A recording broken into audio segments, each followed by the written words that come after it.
യേശുവെ നന്ദി, യേശുവെ സ്തുതി. എൻ്റെ പേര് റിജി കുരുള. എൻ്റെ വീട് കോട്ടയം മണർകാട് എന്ന സ്ഥലത്താണ്. മണർകാട് സെൻറ്റ് മേരീസ് കത്തീഡ്രലിലാണ് എൻ്റെ ഇടവക. ഞാനിവിടെ വരാനുണ്ടായ സാഹചര്യം 2023 ഓഗസ്റ്റ് മാസം എനിക്ക് സ്ട്രോക്ക് സംഭവിച്ചായിരുന്നു.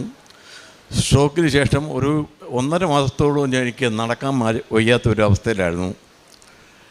അതിനുശേഷം ഞാനിവിടെ ജനുവരി 27 ഉടമ്പടി എടുത്തു. അതിനു മുമ്പ് ജനുവരി 31 ഉടമ്പടി എടുത്ത്. ആദ്യം ജനുവരി 27 ഇവിടെ ഉടമ്പടി എടുക്കാൻ വന്നു. എനിക്ക് ഇതിനെക്കുറിച്ച് വലിയ ഐഡിയ ഒന്നുമില്ല. എൻ്റെ ഒരു സ്റ്റാഫിൻ്റെ കൂടെയാണ് ഇവിടെ വന്നത്.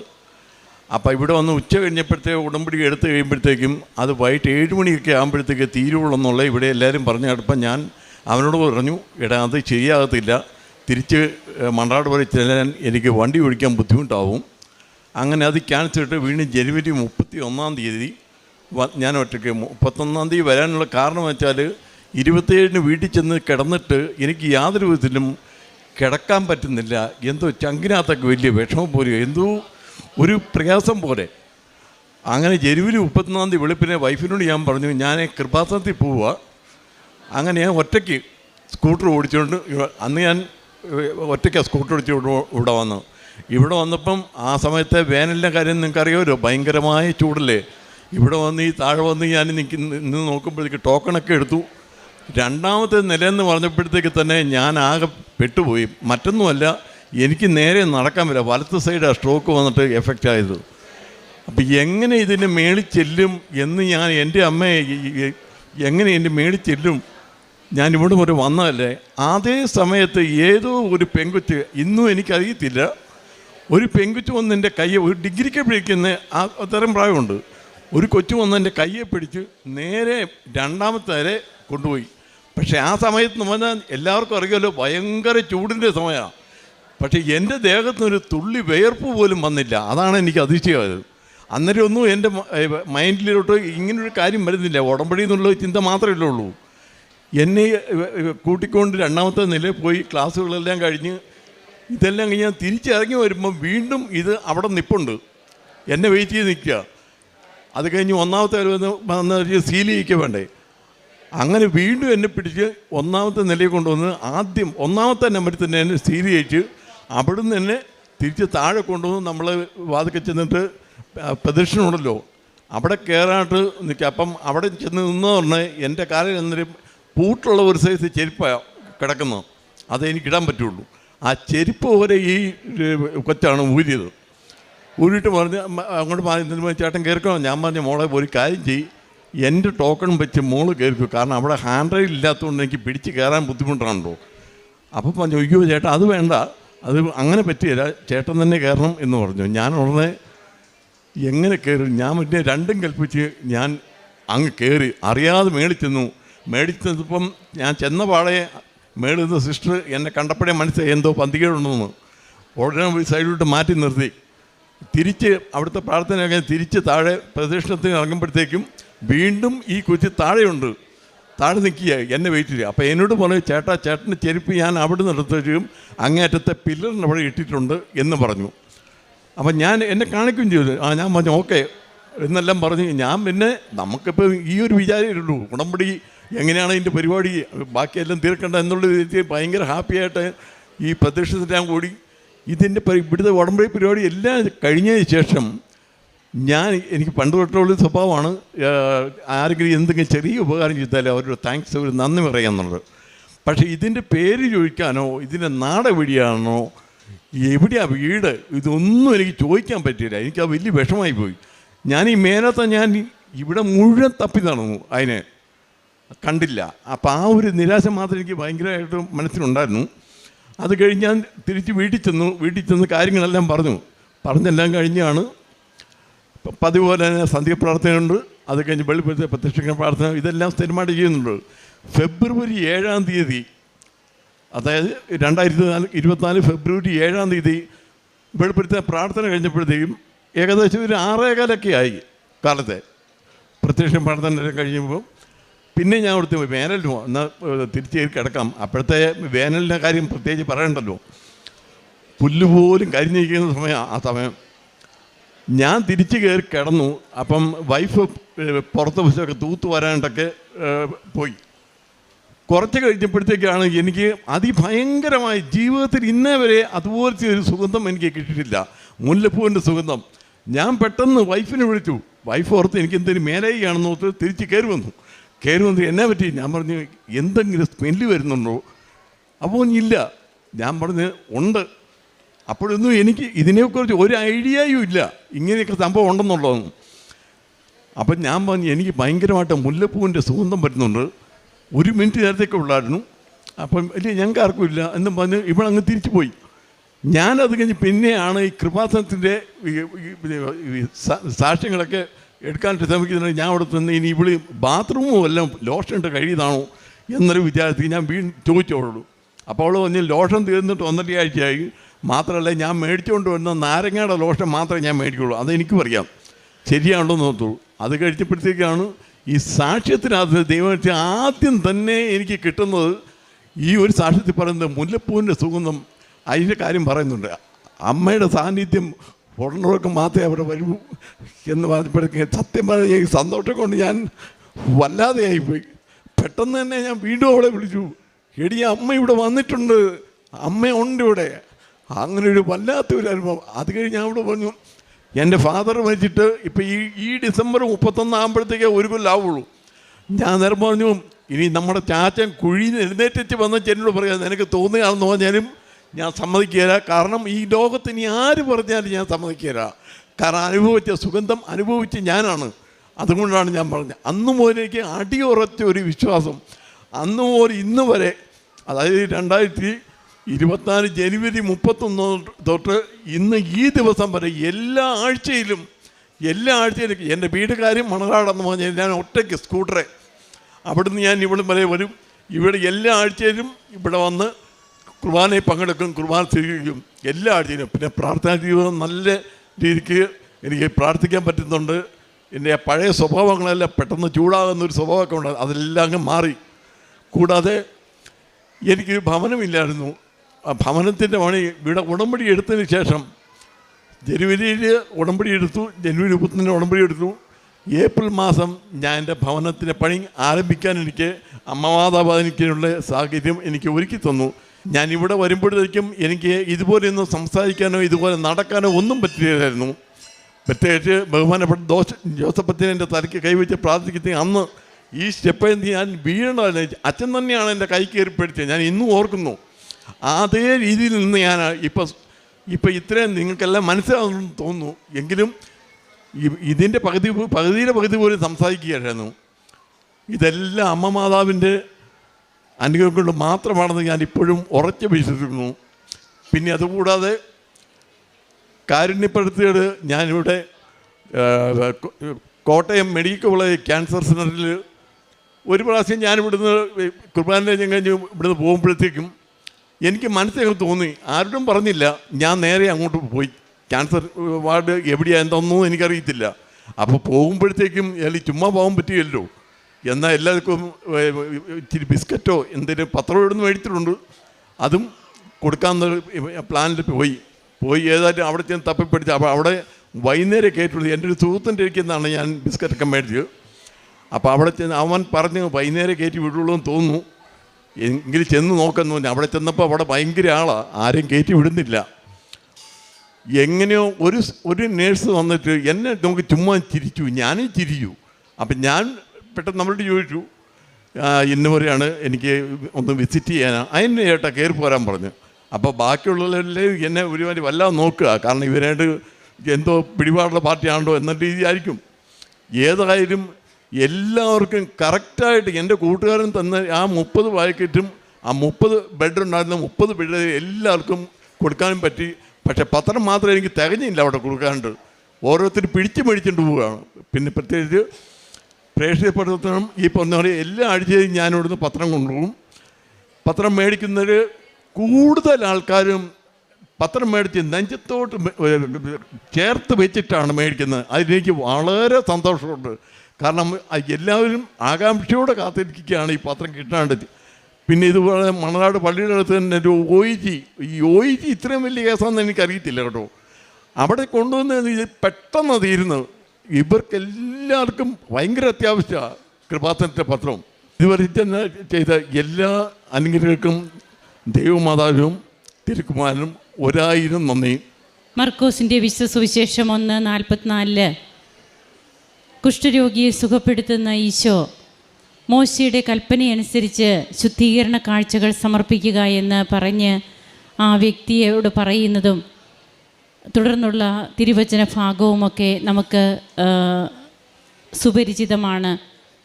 ഇവിടെ റെജി കുരുവിള എന്ന മകൻ തൻ്റെ അനുഭവങ്ങൾ പങ്കുവയ്ക്കുമ്പോൾ തനിക്ക് എങ്ങനെ പരിശുദ്ധ അമ്മ തനിക്ക് സാന്നിധ്യമായി വന്നു, അമ്മയുടെ സുഗന്ധാഭിഷേകം തനിക്ക് എങ്ങനെ അനുഭവവേദ്യമായി, ഇന്ന് ലോകത്തിൽ ആര് പറഞ്ഞാലും അതല്ല എന്ന് പറഞ്ഞാൽ താൻ അത് സമ്മതിക്കില്ല, അതെൻ്റെ അനുഭവമാണ്, ഇത് ഈ മകൻ്റെ അനുഭവമാണെങ്കിൽ ഇതുപോലെ ഓരോ ദിവസവും കൃപാസന അൾത്താരയിൽ അമ്മ കൂടെ വരുന്ന അനുഭവം, സുഗന്ധാഭിഷേകം, അമ്മയുടെ സ്വരം കേൾക്കുന്നത്, സ്വപ്നങ്ങൾ, ദർശനങ്ങൾ, ഇങ്ങനെയൊക്കെ ഇന്ന് വ്യക്തികൾ ഇത് അവരുടെ കൂടെ സഞ്ചരിക്കുന്ന ദൈവാനുഭവത്തെ പങ്കുവയ്ക്കുകയാണ്.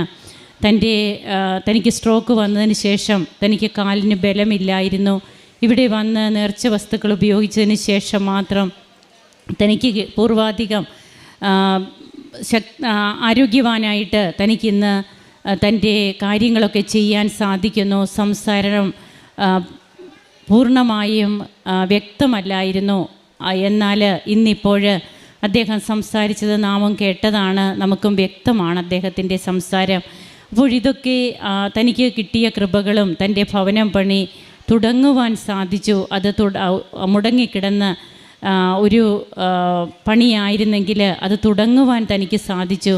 അങ്ങനെ തൻ്റെ ജീവിതത്തിൽ വന്ന മാറ്റങ്ങൾ, കാരുണ്യ പ്രവർത്തനങ്ങൾ, പ്രേക്ഷിത പ്രവർത്തനം, താൻ എല്ലാ ആഴ്ചയിലും ഇവിടെ വരുന്നു. കൃപാസന പത്രം അത് എത്രയേറെ ദൈവസ്നേഹത്തോടെയാണ് മറ്റുള്ളവർക്ക് പങ്കുവയ്ക്കുക.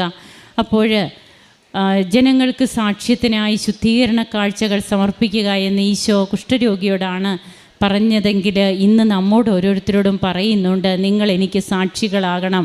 അതാണ് ഇന്ന് കൃപാസനത്തിലൂടെ ഓരോ മക്കളും ഉടമ്പടി ജീവിതത്തിലൂടെ ചെയ്തുകൊണ്ടിരിക്കുക. നമുക്ക് ഈ കുടുംബത്തിനും ഈ വ്യക്തിക്കും ലഭിച്ച എല്ലാ നന്മകൾക്കും കരങ്ങളടിച്ച് ദൈവത്തെ ആരാധിക്കാം, മഹത്വപ്പെടുത്താം. യേശുവേ നന്ദി, യേശുവേ സ്തുതി, യേശുവേ ആരാധന. ആദ്യമേ തന്നെ ദേവകുമാരനും എൻ്റെ മാതാവിനും ഞാൻ ഒത്തിരി നന്ദി പറയുന്നു ഇവിടെ നിൽക്കാൻ സാധിച്ചതിന്. എൻ്റെ പേര് മിനി. ഞാൻ കോഴിക്കോട് ജില്ലയിലെ താമരശ്ശേരി രൂപതയിൽ നിന്നാണ് വരുന്നത്. പക്ഷേ ഇപ്പോൾ ഞാൻ വരുന്നത് ഇസ്രായേലിൽ നിന്നാണ്. ഇന്ന് രാവിലെയാണ് ഞാനിവിടെ വന്ന് ഇറങ്ങിയത്. നേരെ അമ്മയുടെ അടുത്തേക്കാണ് ഞാൻ വന്നത്. എനിക്ക് കിട്ടിയ അനുഗ്രഹം അത് അമ്മയുടെ അടുത്ത് ആദ്യമേ പറഞ്ഞിട്ടാണ് ഞാൻ വീട്ടിലേക്ക് പോകാൻ തീരുമാനിച്ചത്. എനിക്ക് ഇവിടെ വന്നിട്ട് ആദ്യമായിട്ട് ഞാൻ ഈ ഈശോയെക്കുറിച്ച് മാതാവിനെക്കുറിച്ച് അറിഞ്ഞത് പറയണ്ടേ.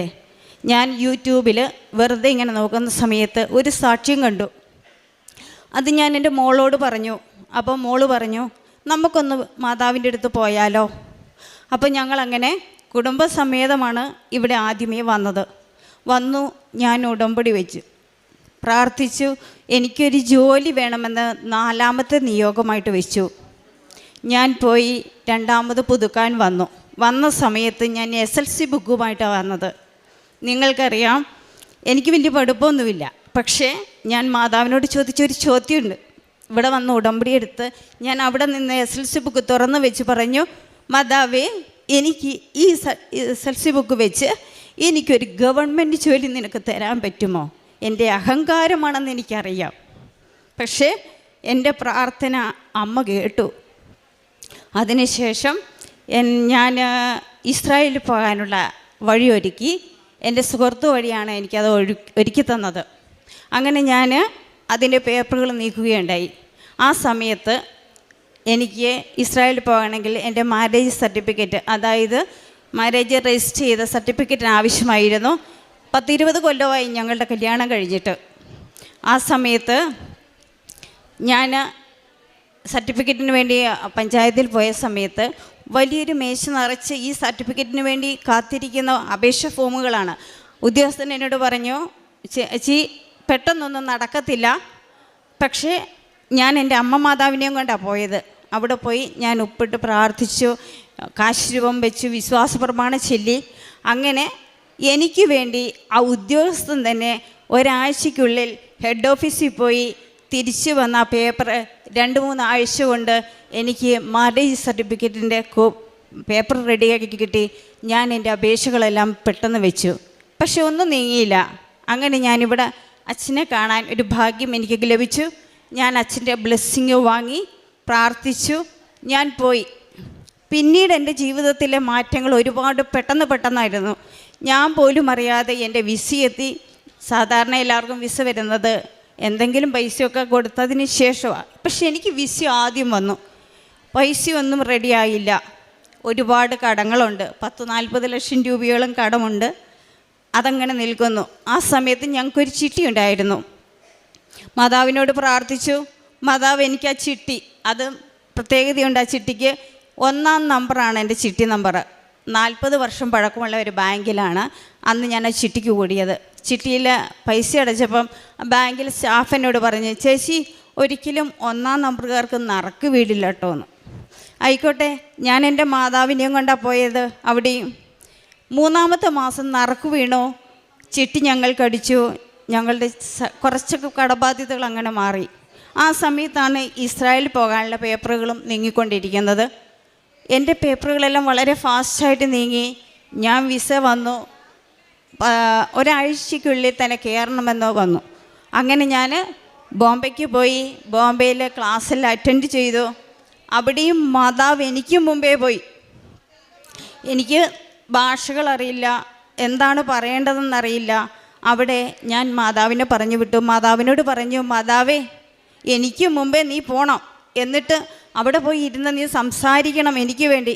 ഞാനൊന്നും പറയത്തില്ല കേട്ടോ, എനിക്ക് പറയാൻ അറിയത്തില്ല. പക്ഷേ അവിടെയും മാതാവ് എനിക്ക് വേണ്ടി ഒത്തിരി പ്രവർത്തിച്ചു. ഞാൻ അവിടെ ഉദ്യോഗസ്ഥ ചോദിച്ചത് എന്താണെന്ന് എനിക്കറിയില്ല, ആൻസർ പറഞ്ഞതും എന്താണെന്ന് എനിക്ക് വ്യക്തമായിട്ടറിയില്ല. ഞാൻ അവിടുന്ന് ഇസ്രായേലിലേക്ക് പോയി. ഇസ്രായേലിൽ ചെന്നിറങ്ങി ദൈവത്തിൻ്റെ നാട്ടിൽ കാലുകുത്താൻ ദൈവം എനിക്ക് അവസരം തന്നു. ഇപ്പം നിങ്ങൾക്കറിയാം, ഞാൻ കെയർ ഗിവറായിട്ടാണ് അവിടെ ജോലി ചെയ്യുന്നത്. അവിടെ പകുതി ഗവൺമെൻറ്റിൻ്റെ സാലറിയും പകുതി അല്ലാതെയുള്ള സാലറിയാണ്. അപ്പം ഞാൻ ഈ മാതാവിനോട് ചോദിച്ചത് എന്തായിരുന്നു, നിങ്ങളെല്ലാം അറിഞ്ഞതാണ്, ഞാനൊരു ഗവൺമെൻറ് ജോലിയാണ്. എൻ്റെ ക്വാളിഫിക്കേഷൻ അനുസരിച്ച് എനിക്ക് നല്ല സാലറിയോടുകൂടി എനിക്ക് മാതാവ് അവിടെ ഒരു ജോലി ഒരുക്കി തന്നു. അങ്ങനെ ഞാൻ ജോലി തുടർന്നു. അങ്ങനെ നിൽക്കുമ്പോഴാണ് എനിക്ക് ഞായറാഴ്ച വിശുദ്ധ കുർബാനയിൽ പങ്കെടുക്കാൻ പറ്റുന്നില്ല. ഇപ്പം ഞാൻ 10-14 കൊല്ലമായിട്ട് വേദപാഠമൊക്കെ പഠിപ്പിക്കുന്ന അധ്യാപികയാണ്. പക്ഷേ അന്ന് ഞാനുണ്ടായിരുന്ന അധ്യാപിക സ്ഥാനത്തും ഉടമ്പടിക്ക് ശേഷം ഞാൻ എന്താണെന്നും എങ്ങനെയാണ് ദൈവത്തോട് പ്രാർത്ഥിക്കേണ്ടതെന്നും ഒക്കെ പഠിച്ചത് ഈ ഉടമ്പടിയിലൂടെയാണ്. ഞാൻ പലപ്പോഴും പ്രാർത്ഥിക്കും, അത് വേണം ഇത് വേണമെന്ന്. പക്ഷേ അങ്ങനെയല്ലായിരുന്നു എന്നെ ഉടമ്പടി നയിച്ചുകൊണ്ടിരുന്നത്. ഞാൻ നന്നായിട്ട് മാതാവിനെ മനസ്സിലാക്കാനും മാതാവ് എന്നെ മനസ്സിലാക്കി എനിക്ക് എങ്ങനെയാണ് പോകേണ്ട വഴി എന്ന് മാതാവ് എനിക്ക് മുൻപേ എന്നെ വഴിയൊരുക്കുന്നതായിട്ട് എനിക്ക് മനസ്സിലാകാൻ തുടങ്ങി. അങ്ങനെ ഞാൻ ഇസ്രായേലിൽ ചെന്ന് മാതാവിനോട് പ്രാർത്ഥിച്ചു, മാതാവേ എനിക്ക് ഞായറാഴ്ചത്തെ വിശുദ്ധ ബലി മുടങ്ങിപ്പോകുന്നുണ്ടല്ലോ, ഇനി അതിനെന്താ ചെയ്യുക ഞാൻ? അപ്പോൾ എൻ്റെ മാതാവ് എന്ത് ചെയ്തു, ഞാൻ ആദ്യം ജോലി ചെയ്തിടത്തുനിന്ന് മാറ്റി എന്നെ ജെറുസലേമിലേക്ക് കൊണ്ടുപോയി. അവിടെ എനിക്ക് ഞായറാഴ്ചത്തെ വിശുദ്ധ കുർബാനയിൽ പങ്കെടുക്കുന്ന രീതിയിൽ എൻ്റെ ജോലി ക്രമപ്പെടുത്തി തന്നു. മാതാവ് തന്നെ അവിടെയും പ്രവർത്തിച്ചത്. അതിനുമുണ്ട് അടയാളങ്ങൾ. ഞാൻ മാതാവിനോട് പറഞ്ഞു, മാതാവേ എനിക്ക് ഭാഷകൾ അറിയത്തില്ല. അപ്പം ഈ ജെറുസലേം ഭാഗത്തൊക്കെ ജോലി ചെയ്യണമെങ്കിൽ അത്യാവശ്യം നല്ല പെർഫോമൻസ് ചെയ്യണം എന്നൊക്കെയാണ് പറയുക. പക്ഷേ ഞാൻ മാതാവിനോട് പറഞ്ഞു, നീ മുന്നേ പോകണം, എന്നിട്ട് ആ വീടും സാഹചര്യങ്ങളും ജോലിയും ഒക്കെ നീ നോക്കണം, എന്നിട്ട് പറയണം, എന്നിട്ട് നീ മിനിയെ കൊണ്ടുപോയാൽ മതിയെന്ന് പറഞ്ഞു. മാതാവ് അതുപോലെ തന്നെ ആദ്യം ഒരു സഹോദരിയെ വീട്ടിൽ കൊണ്ടുപോയി വീടും അന്തരീക്ഷവും സാഹചര്യങ്ങളും ഒക്കെ കാണിച്ചു തന്നു. അതിനുശേഷം ആ ചേച്ചി എവിടെ വെച്ചാൽ ഞങ്ങൾ കണ്ടുമുട്ടിയെന്ന് ചോദിച്ചാൽ, കാൽവരിയിലെ ഈശോയുടെ കബറിടത്തിൽ വെച്ച് ഞാൻ പ്രാർത്ഥിക്കുമ്പോൾ ഒരു ചേച്ചി എൻ്റെ അടുത്തിരുന്ന് പ്രാർത്ഥിക്കുക. അപ്പോൾ ആ ചേച്ചി പ്രാർത്ഥിച്ച് പുറത്തിറങ്ങുമ്പോൾ ഞാൻ പറഞ്ഞു, ചേച്ചി ഒന്ന് നീക്കണം കേട്ടോ എന്ന്. ഈശോയുടെ കബറിടത്തിൽ ഞാൻ പ്രാർത്ഥിച്ചിരുന്നു, ഈശോയെ എനിക്കൊരു ജോലി വേണം, അത് ഞായറാഴ്ചത്തെ കുർബാനയിൽ പങ്കെടുക്കുന്ന രീതിയിൽ. ആ ചേച്ചി അവിടെ നിന്നു. ചേച്ചി എന്നിട്ട് എന്താ ചെയ്തേ, ചേച്ചീനോട് ഈ ജോലി പലരും ചോദിച്ചു, ചേച്ചി വാ തുറക്കാൻ പറ്റുന്നില്ല എന്നാണ് ചേച്ചി പറയുന്നത്. അപ്പോൾ ആരോടും എനിക്ക് പറയാൻ പറ്റുന്നില്ല ഇങ്ങനൊരു ജോലിയുണ്ടെന്ന്. പക്ഷേ ആ ചേച്ചി എന്നെ കണ്ടപ്പോൾ പറഞ്ഞു, മോളെ ഇവിടെ ഒരു ജോലിയുണ്ട് കേട്ടോ, നീ ഒന്ന് പോയി നോക്ക്. അപ്പം ആര് മുന്നേ പോയി? മാതാവ് മുന്നേ പോയി, കണ്ടു, ഇഷ്ടപ്പെട്ടു, എന്നെ കൊണ്ടുപോയി. അവിടെയാണ് ഇപ്പം ഞാൻ ജോലി ചെയ്യുന്നത്, സന്തോഷത്തോടെ ജോലി ചെയ്യുന്നു. അങ്ങനെ മാതാവിന് കളി.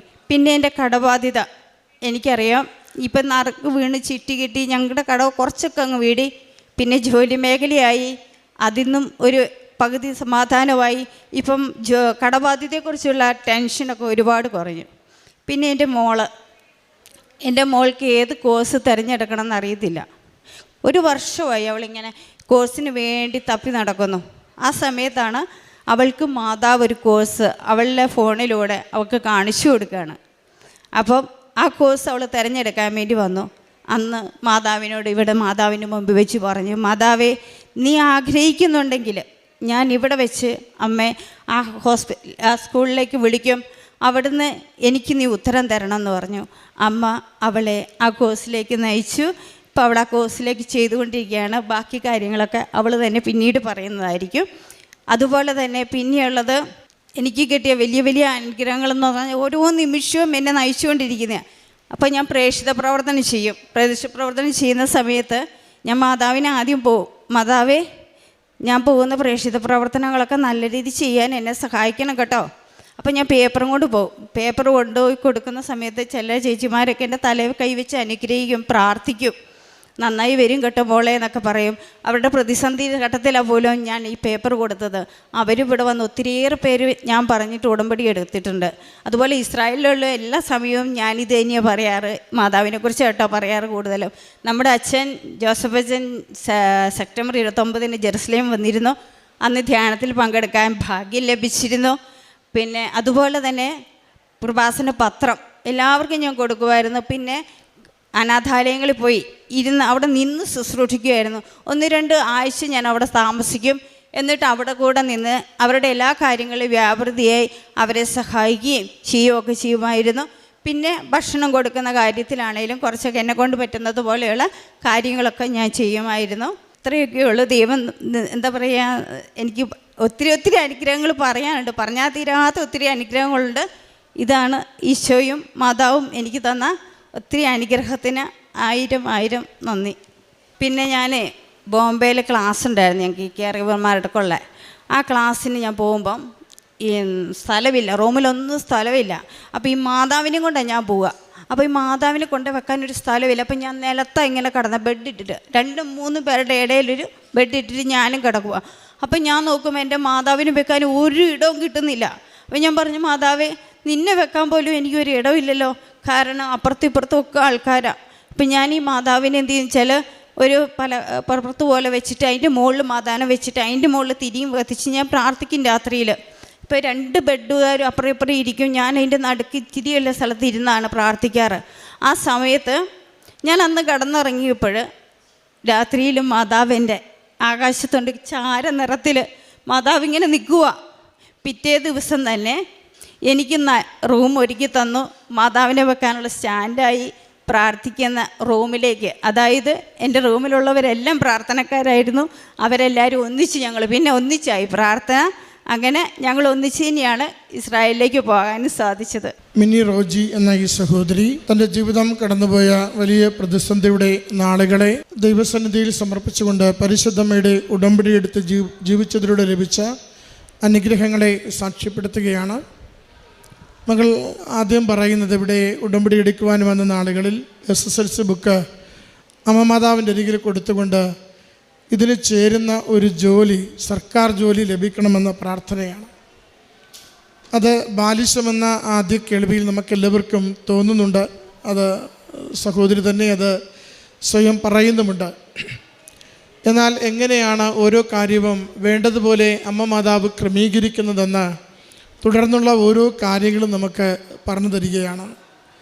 മകൾ നിയോഗം വെച്ച് പോകുന്നു, വലിയ കടബാധ്യതയുണ്ട്, ജീവിതം വല്ലാത്ത പ്രതിസന്ധിയിലാണ്, ഒത്തിരി നാളായി പല ജോലി അന്വേഷിക്കുന്നു, നടക്കുന്നില്ല.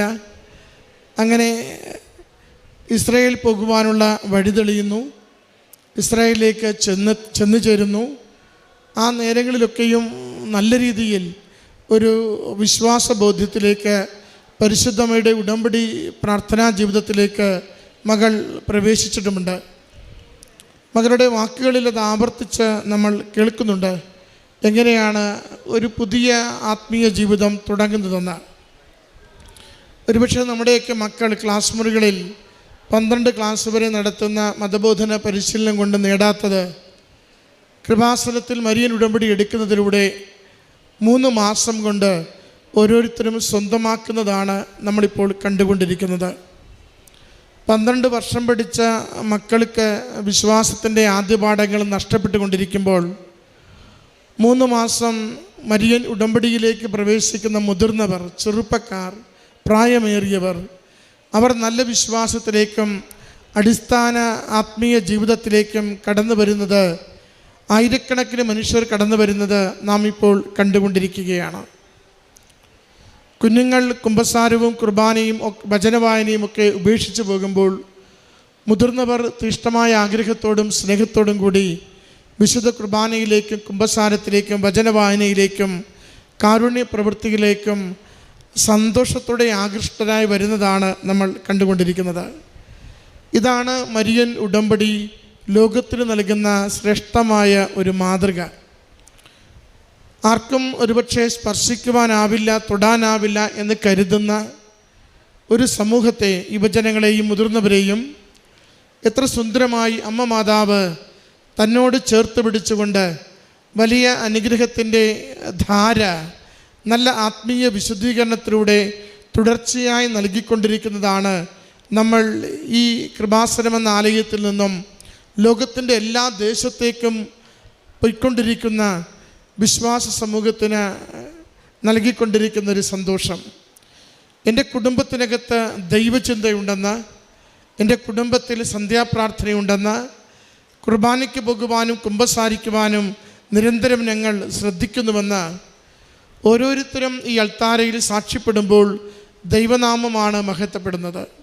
മകൾ പറയുന്നുണ്ട്, വിദേശത്ത് ചെന്ന് ആദ്യത്തെ ജോലി സ്വീകരിച്ചപ്പോഴുണ്ടായ പ്രയാസം വിശുദ്ധ കുർബാന കാണുവാൻ സാധിക്കുന്നില്ലല്ലോ എന്നതായിരുന്നുവെന്ന്.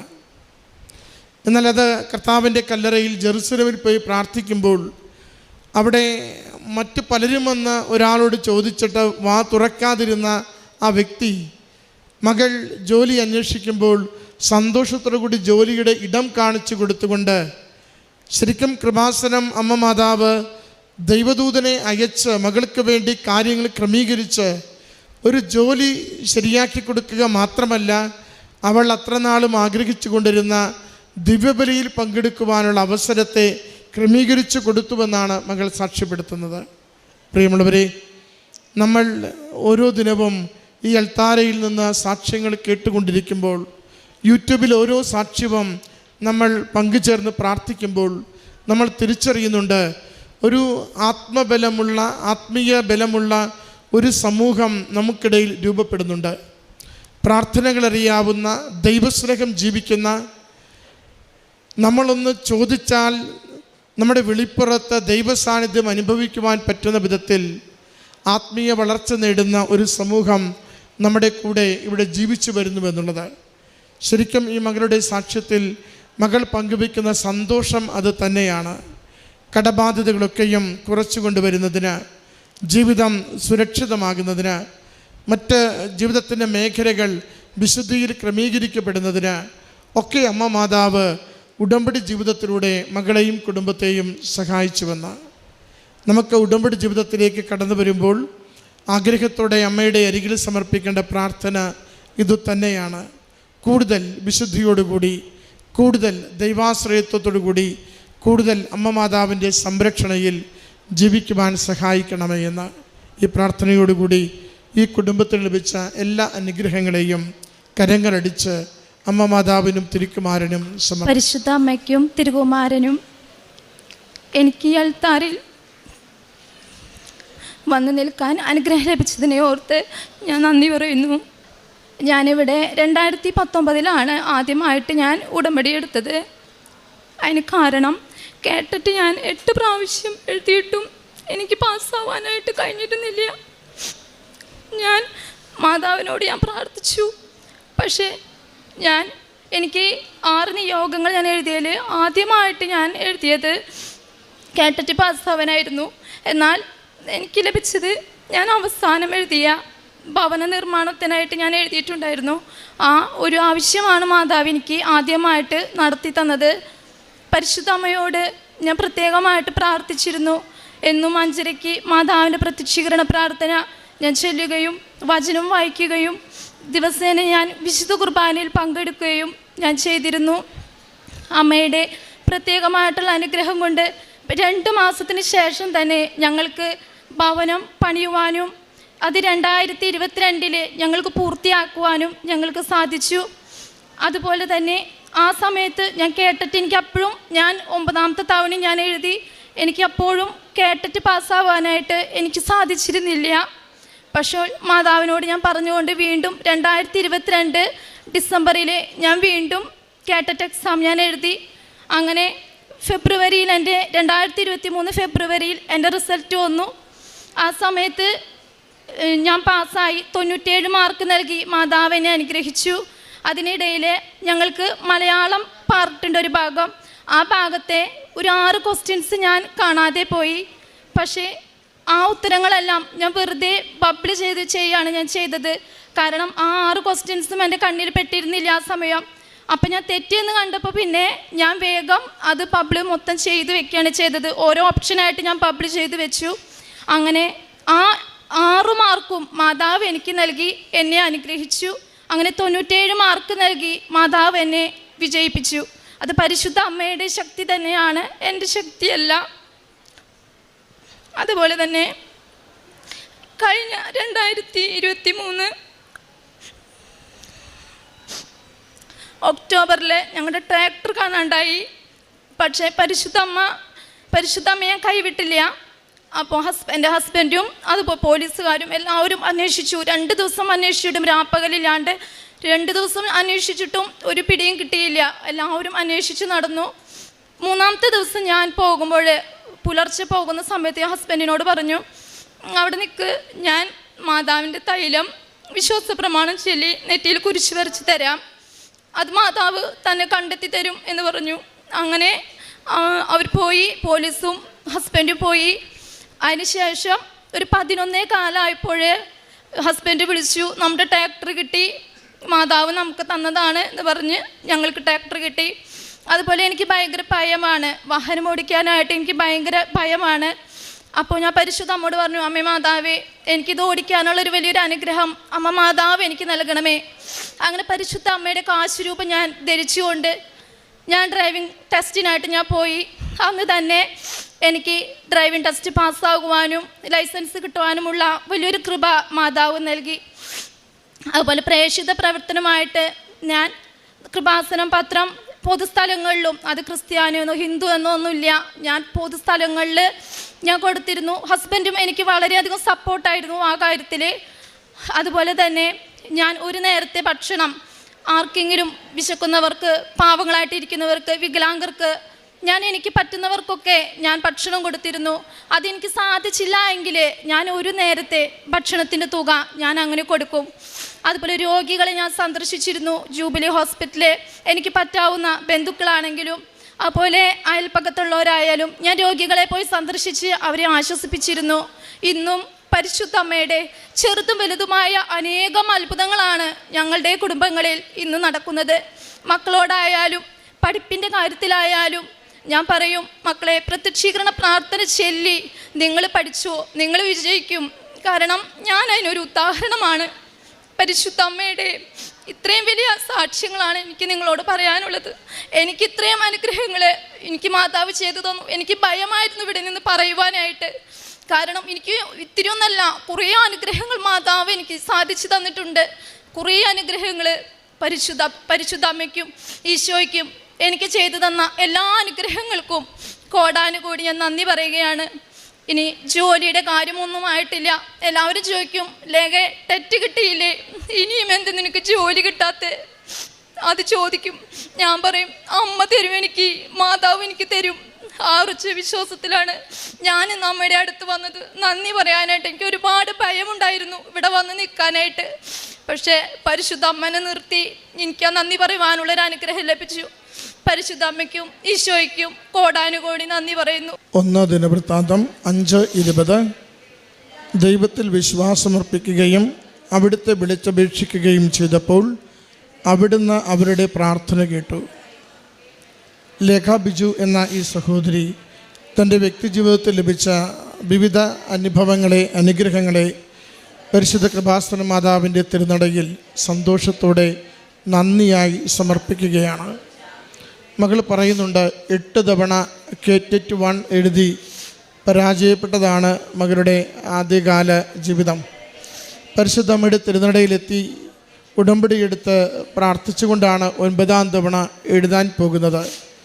8 തവണ KTET 1 തോൽക്കുന്ന ഒരു വ്യക്തി അനുഭവിക്കുന്ന നാണക്കേട്, മറ്റുള്ളവരുടെ കളിയാക്കലുകൾ, അതൊക്കെ ഊഹിക്കാവുന്നതേ ഉള്ളൂ. 9ാം തവണ ചെന്ന് പരീക്ഷ എഴുതുമ്പോഴും അവിടെ മലയാളം ഭാഗത്തിലെ ഒരു പോർഷൻ ചോദ്യങ്ങളൊന്നും കാണാതെ പോയി. എങ്കിലും ബബിൾ ചെയ്ത് അത് ആ ആൻസർ ഷീറ്റ് അവിടെ കൊടുക്കുന്നുണ്ട്. പിന്നീട് ഇത് കാര്യങ്ങൾ തിരിച്ചറിഞ്ഞ് നോക്കുമ്പോഴാണ് ചോദ്യം പോലും വായിക്കാതെ ബബിൾ ചെയ്തതുപോലും അമ്മ മാതാവ് ശരിയുത്തരങ്ങൾ മാത്രം ബബിൾ ചെയ്യുവാൻ സഹായിക്കുകയും ഏറ്റവും മികച്ച മാർക്ക് നൽകി വിജയം നൽകുകയും ചെയ്തു.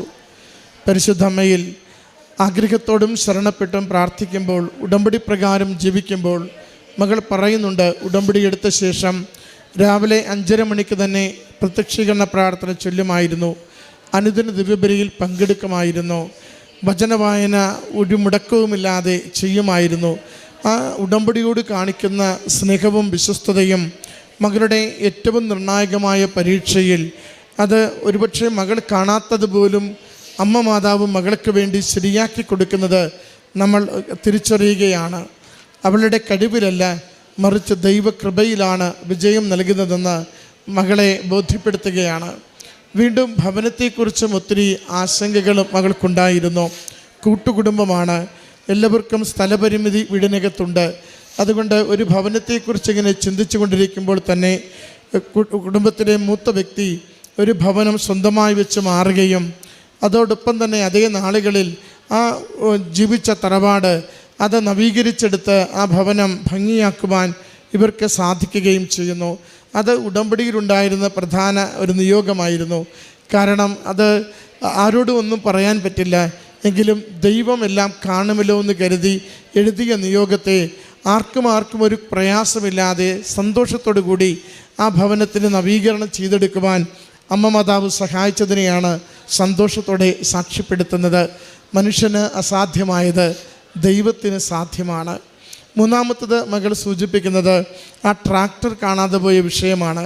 അത് പോലീസും അറിയാവുന്ന എല്ലാവരും കൂടി ആ എല്ലാ നിരത്തുകളിലും ട്രാക്ടർ അന്വേഷിച്ച് നടപ്പുണ്ട്.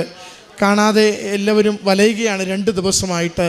3-ാം ദിവസം ജീവിത പങ്കാളി ട്രാക്ടർ അന്വേഷിച്ച് പോകുമ്പോൾ സഹോദരി നെറ്റിത്തടത്തിൽ കുരിശടയാളം വരച്ച വിശ്വാസ പ്രമാണം ചൊല്ലി പോയി അന്വേഷിക്കുക, ഇന്ന് നമുക്ക് കിട്ടും.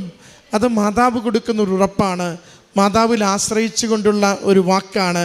പോയി ധൈര്യമായി അന്വേഷിക്കുക, ഇന്ന് നമുക്ക് കിട്ടുമെന്ന് പറഞ്ഞ് ഭർത്താവിനെ യാത്രയാക്കുന്നു.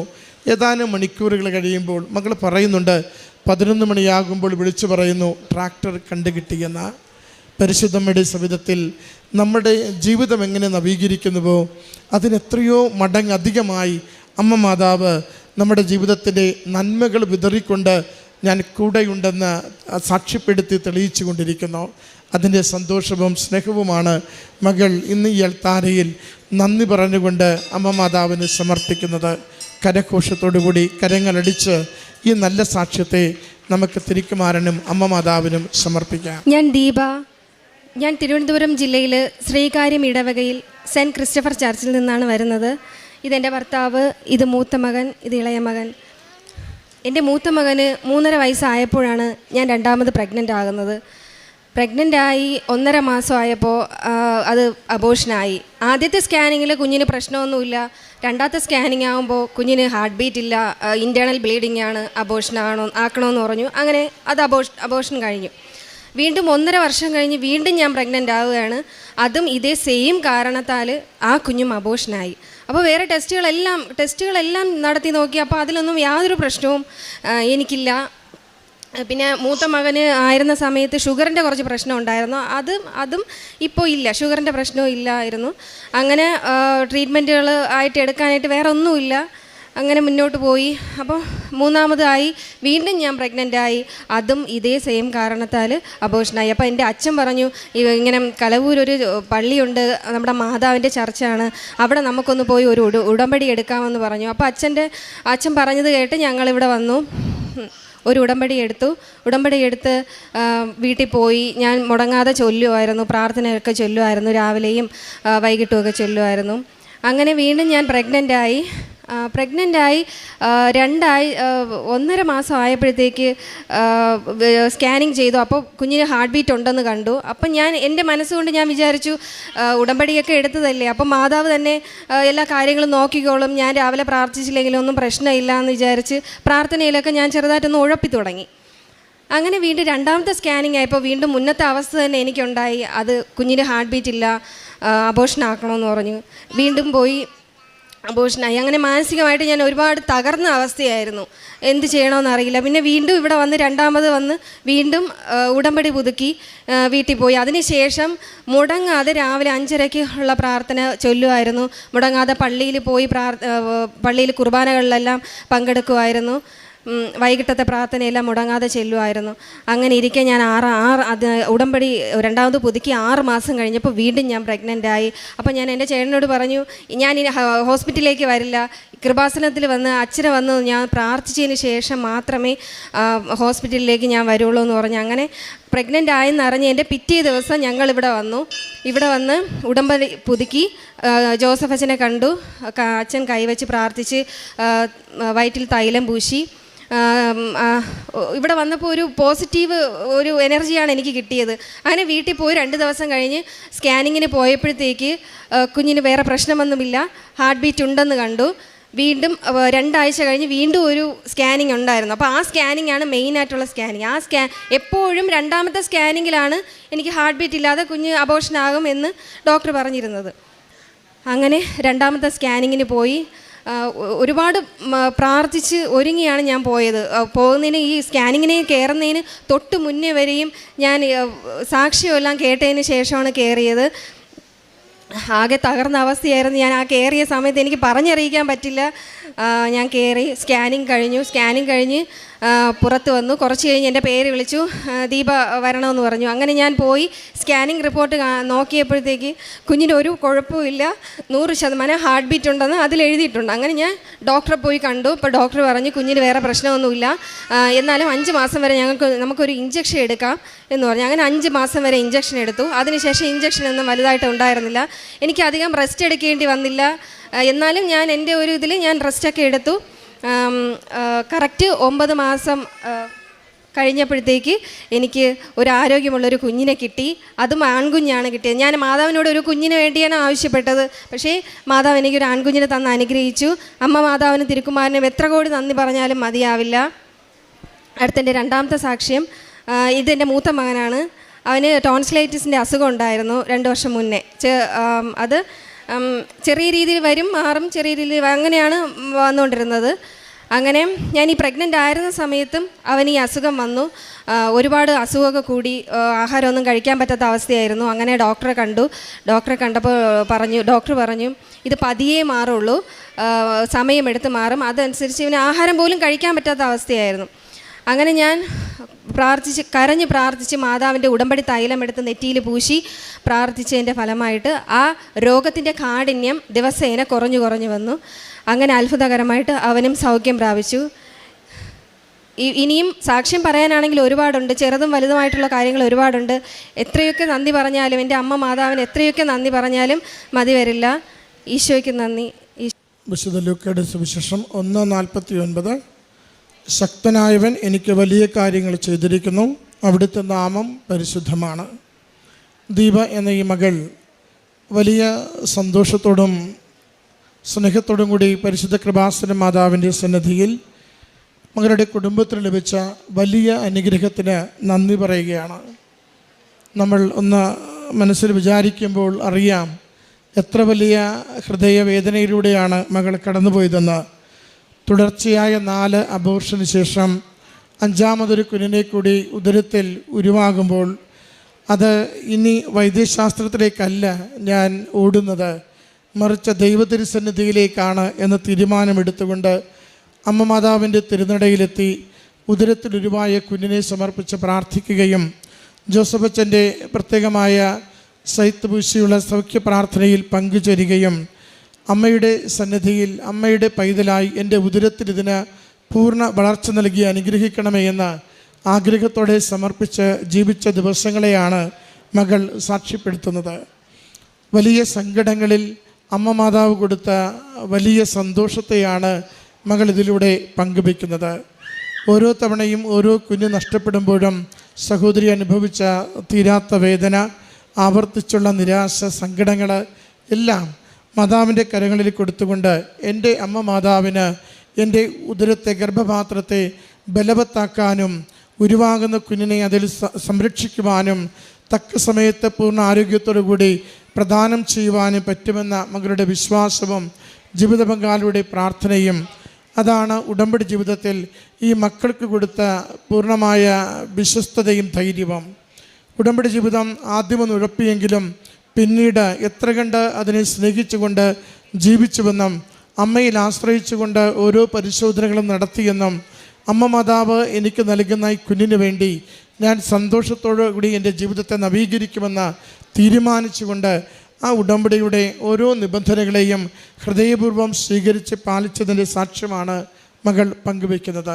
പ്രിയമുള്ളവരെ, നമ്മുടെ ജീവിതം എത്ര കണ്ട് വ്യത്യസ്തമായ സാഹചര്യങ്ങളിലൂടെ വിപരീത അനുഭവങ്ങളിലൂടെ കടന്നു പോകുമ്പോഴും അമ്മയിൽ ആശ്രയിച്ചുകൊണ്ട് ശരണപ്പെട്ട് പ്രാർത്ഥിക്കുവാൻ നമുക്ക് സാധിക്കണം. അമ്മ മാതാവ് നമുക്ക് ആശ്രയവും നമുക്ക് ആശ്വാസവും പകരും. അമ്മ മാതാവ് നമ്മുടെ പ്രതീക്ഷകളെ പൂവണിയിക്കുകയും നമ്മുടെ കണ്ണീരിനെ തുടച്ചു മാറ്റുകയും ചെയ്യും. അമ്മയിൽ ആശ്രയിക്കുന്നവരെ അമ്മ മാതാവ് ദൈവകരങ്ങളിലേക്ക് തിരുക്കുമാരൻ വഴി സമർപ്പിച്ചുകൊണ്ട് ഏതാണോ നമുക്ക് വേണ്ടുന്ന അടിയന്തരമായ അനുഗ്രഹം, ആ അനുഗ്രഹത്തിലേക്ക് സമയം ചുരുക്കി സഹായിച്ചു തരുവാൻ കൂടെ ഉണ്ടാവും. അതിൻ്റെ സാക്ഷ്യമാണ് ഈ മകൾ നമ്മുടെ മുമ്പിൽ പങ്കുവയ്ക്കുക.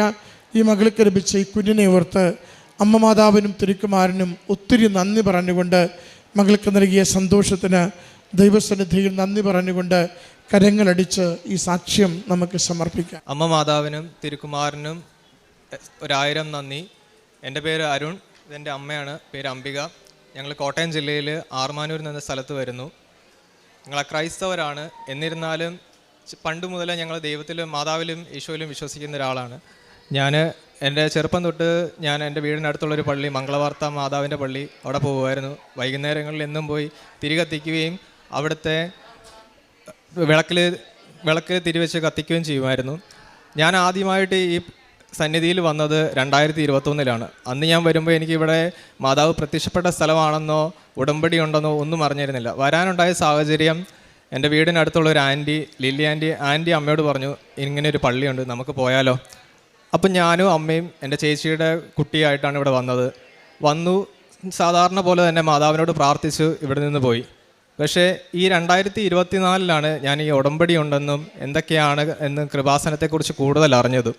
ഞാൻ 2020 ബിടെക് പാസ് ഔട്ടായി. അന്ന് മുതലേ എൻ്റെ ഒരു വലിയൊരു ആഗ്രഹമാണ് വിദേശത്ത് പോയി പഠിക്കുക എന്നുള്ളത്. പക്ഷേ ഓരോ സാഹചര്യങ്ങൾ കാരണം അത് നീണ്ടു പൊയ്ക്കൊണ്ടേയിരുന്നു.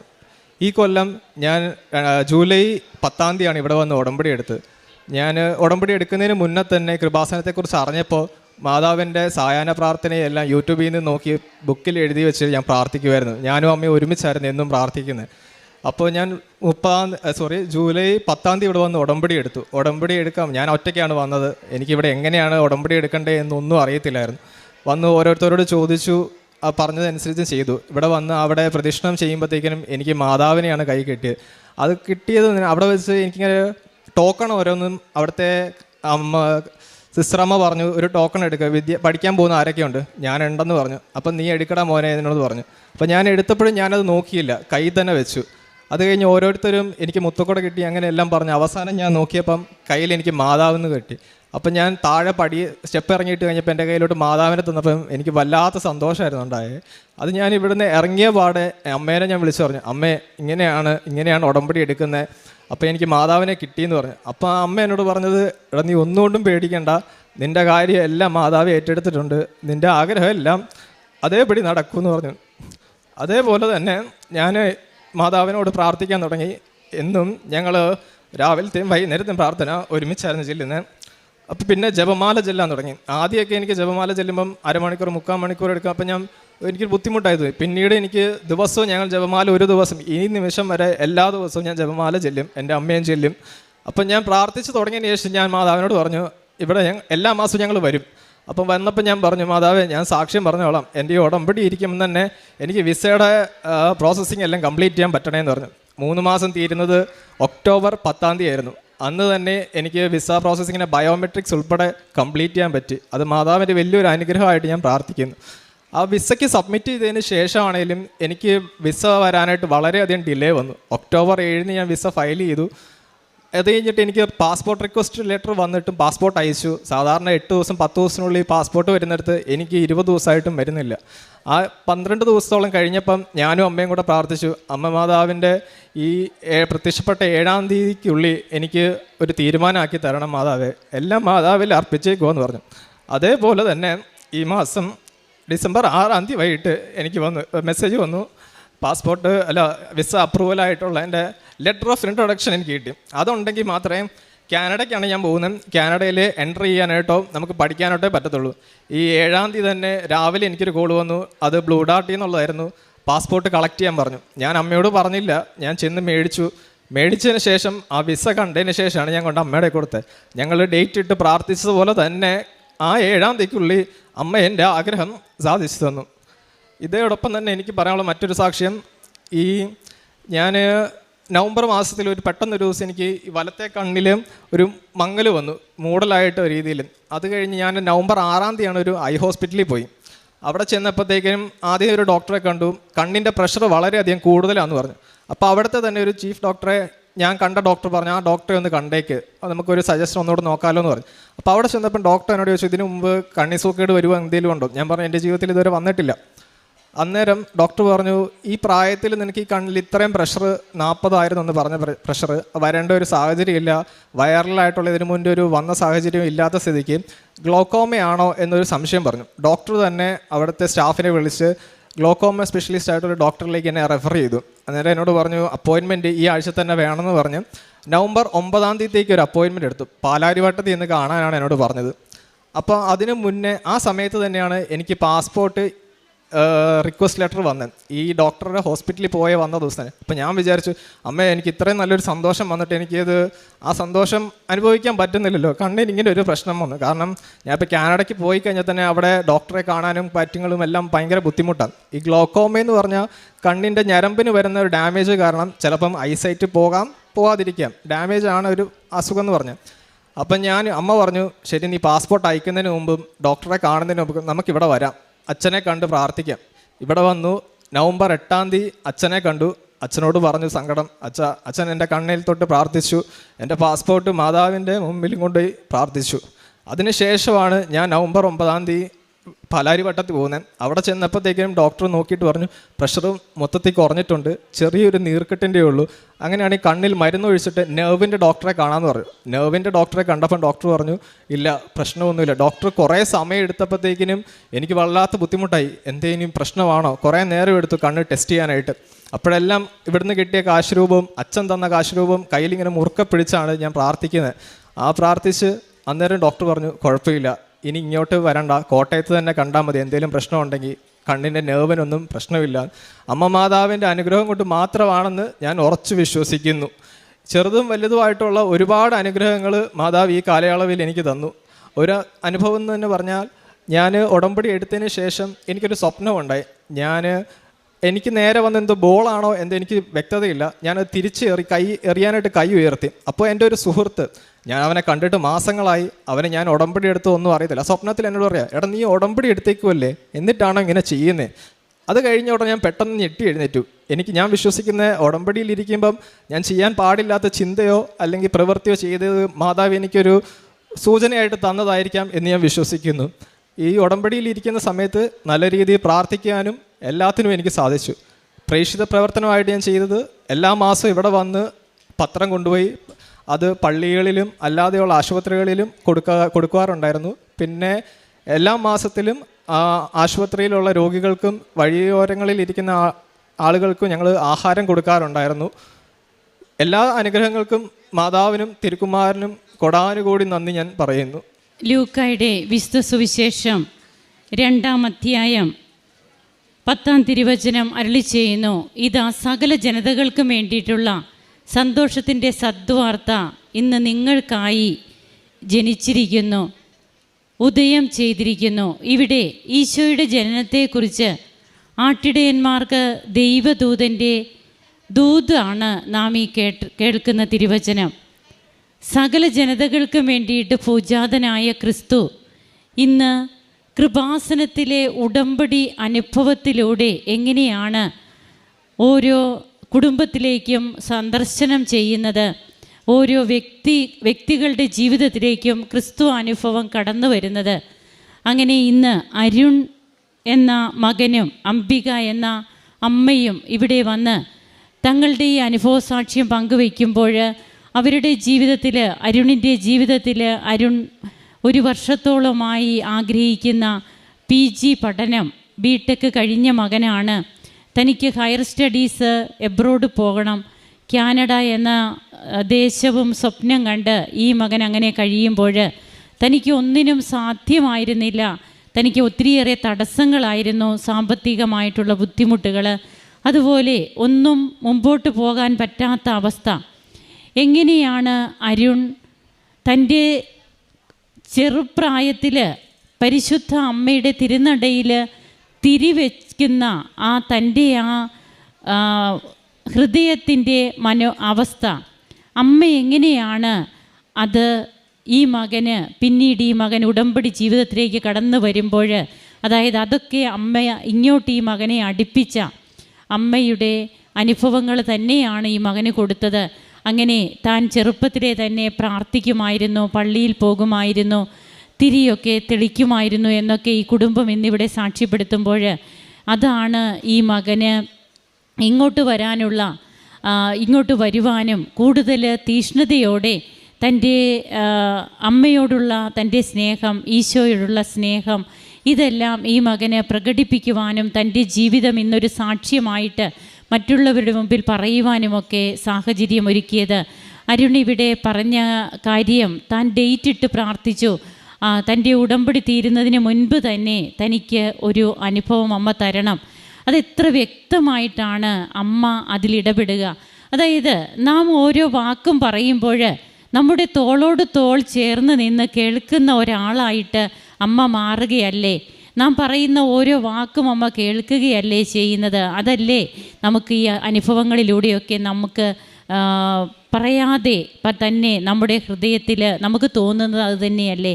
അങ്ങനെ ഡിസംബർ 7 അമ്മയുടെ പ്രത്യക്ഷീകരണ ദിവസം അമ്മ ഈ മകനെ അനുഗ്രഹിക്കുകയാണ്. കൃപകൾ ഈ മകനിലേക്ക് ഒഴുകുകയാണ്. തൻ്റെ വിസ ദിവസങ്ങളായിട്ട്, അതായത് 7 ദിവസത്തിനുള്ളിലൊക്കെ തനിക്ക് കിട്ടേണ്ടത് തനിക്ക് 2 ആഴ്ച കഴിഞ്ഞ് 20 ദിവസം കഴിഞ്ഞു, ആണോ? 26 ദിവസമായിട്ടും കിട്ടാതെ വരുന്നത് ഈ മകൻ പ്രാർത്ഥിച്ച അന്ന് തന്നെ അമ്മയ്ക്ക് ഒരു നിർബന്ധമുണ്ട്. അമ്മയുടെ മക്കൾക്ക് അമ്മ ആഗ്രഹിക്കുന്ന ദിവസം കൊടുക്കണം. അത് അമ്മയുടെ പ്രത്യക്ഷീകരണത്തിൻ്റെ ദിവസമായിട്ട് അമ്മ തിരഞ്ഞെടുത്തു. ഈ മകനും ആഗ്രഹിച്ചത് അത് തന്നെയാണ്, ഈ കുടുംബം ആഗ്രഹിച്ചത് അതാണ്. അതുപോലെ ഇവിടെ വരുമ്പോൾ അമ്മ തന്നെ ഈ മകനെ പ്രദക്ഷിണത്തിന് കൊണ്ടുവരുന്നു. അമ്മയെ കൈകളിലെടുക്കുവാനുള്ള കൃപ ഈ മകന് കിട്ടുന്നു. ഇതൊക്കെ വളരെ നിസ്സാരമായിട്ട് ആരെങ്കിലും കണ്ടാൽ ഇന്ന് അരുണിനെ സംബന്ധിച്ച് ഇത് നിസ്സാരമല്ല, വളരെ സീരിയസ് ആണ്, ഗൗരവമേറിയതാണ്. അരുൺ ഇതിനെല്ലാം സീരിയസ്നെസ് കൊടുക്കുന്നുണ്ട്. നമ്മൾ സിൻസിയർ ആണെങ്കിൽ ദൈവം സീരിയസ് ആകും, നമ്മൾ സീരിയസ് ആണെങ്കിൽ ദൈവം സിൻസിയർ ആകുമെന്ന് ബഹുമാനപ്പെട്ട VP ജോസഫ് അച്ഛൻ കൂടെ തൻ്റെ പ്രഭാഷണത്തിൽ പറയാറുണ്ട്. അങ്ങനെ ഇന്ന് അമ്മയെയും കൊണ്ട് താൻ കാനഡയ്ക്ക് പോകുന്ന അനുഭവമാണ് ഈ ചെറുപ്പക്കാരനുള്ളത്. അതുപോലെ തനിക്ക് അവിടെ ചെന്നിട്ടാണ് തൻ്റെ കണ്ണിൻ്റെ അസ്വസ്ഥതകൾ മനസ്സിലാക്കുന്നതെങ്കിൽ അതും അമ്മ ഈ മകന് ഇവിടെ വെച്ച് തന്നെ ബോധ്യപ്പെടുത്തി കൊടുക്കുന്നു. ഇതൊക്കെ തന്നെയല്ലേ നാം ആഗ്രഹിക്കുന്നതോ അല്ലെങ്കിൽ നാം വിചാരിക്കുന്നത് പോലെയോ കാര്യങ്ങൾ നടക്കാതെ വരുമ്പോഴും ഈ മകൻ ആദ്യം പതറിപ്പോയി. എന്തുകൊണ്ട് തനിക്ക് മെഡിക്കലിന് പോകുന്നതിന് മുമ്പ് ഇങ്ങനെ വരുന്നു? പക്ഷേ നമ്മുടെ ദൈവത്തിനറിയാം നാം ഏതൊക്കെ വഴികളിലൂടെയാണ് ഇനി പോകേണ്ടതെന്ന്. അതുകൊണ്ട് നമുക്ക് മുൻപുള്ള എല്ലാ തടസ്സങ്ങളും നീക്കുകയാണ്. അങ്ങനെ ഇന്ന് ഏറ്റവും സന്തോഷവാനായിട്ട് ഇവിടെ വന്നതെന്ന് സാക്ഷ്യം പറയുമ്പോൾ താൻ ചെയ്യുന്ന കാരുണ്യ പ്രവർത്തനങ്ങൾ, കൃപാസന പത്രം കൊടുക്കുന്നത്, അതൊക്കെ എത്രയോ ദൈവസ്നേഹത്തോടെയാണ് ഈ മകൻ ചെയ്യുന്നത്. അതുകൊണ്ട് തന്നെയാണ് എല്ലാവർക്കും വേണ്ടിയിട്ടുള്ള രക്ഷയായിട്ട് ഉദയം ചെയ്ത ഈശോ ഇന്ന് കൃപാസനത്തിലൂടെ എങ്ങനെയാണ് ലോക അതിർത്തികൾ വരെ കർത്താവിന് സാക്ഷ്യം വഹിക്കുന്നവരായിട്ട് തൻ്റെ മക്കളെ ഉയർത്തുന്നതെന്ന് നമുക്ക് മനസ്സിലാവുക. കരങ്ങളടിച്ച് നമുക്ക് ദൈവത്തെ ആരാധിക്കാം. ഈശോയ്ക്കും അമ്മയ്ക്കും നന്ദി പറയാം. Praise the Lord. ഈ പുണ്യവേദിയിൽ വന്ന് നിൽക്കാൻ അനുവദിച്ച എൻ്റെ ഈശോ അപ്പച്ചനും മേരി മാതാവിനും 1000 നന്ദി പറയുന്നു. എൻ്റെ പേര് സ്മിത സ്റ്റാലിൻ. ഞങ്ങൾ 14 വർഷമായിട്ട് കാനഡയിൽ സെറ്റിൽഡാണ്, അവിടുത്തെ സിറ്റിസൺസാണ്. ഞാൻ ആദ്യത്തെ സാക്ഷ്യം വന്ന് പറഞ്ഞത് 2022 അപ്പോൾ ഞാൻ വന്ന് പറഞ്ഞത് എനിക്ക് RNൻ്റെ ലൈസൻസ് കിട്ടിയതും NCLEX പാസ്സായതിൻ്റെയും പിന്നെ എൻ്റെ പിള്ളേരുടെ വിസയുടെ കാര്യമാണ് ഞാൻ സാക്ഷ്യമായിട്ട് ഇവിടെ വന്ന് പറഞ്ഞത്. അതിനുശേഷം അത് സെപ്റ്റംബർ 2022 ഞാനിവിടെ വന്ന് പറഞ്ഞിട്ട് പോയത്. അപ്പം ഞങ്ങൾ ശരിക്കും സ്റ്റേ ചെയ്യണത് ആൽബർട്ട എന്ന് പറഞ്ഞ ഒരു പ്രോവിൻസിൽ എഡ്മൻറ്റൺ എന്ന് പറഞ്ഞ ഒരു സ്റ്റേറ്റിലാണ് ഞങ്ങൾ താമസിക്കുന്നത്. അപ്പോൾ എനിക്ക് RNൻ്റെ ലൈസൻസ് കിട്ടിയത് ഒണ്ടാരിയോ എന്ന് പറഞ്ഞ ഒരു സ്ഥലത്താണ്. അതെന്ന് വെച്ച് കഴിഞ്ഞാൽ നമ്മുടെ ആൽബർട്ടയിൽ നിന്ന് 4.5 hours ഫ്ലൈറ്റ് യാത്ര ചെയ്ത് പോകേണ്ട ഒരു സ്ഥലമാണ്.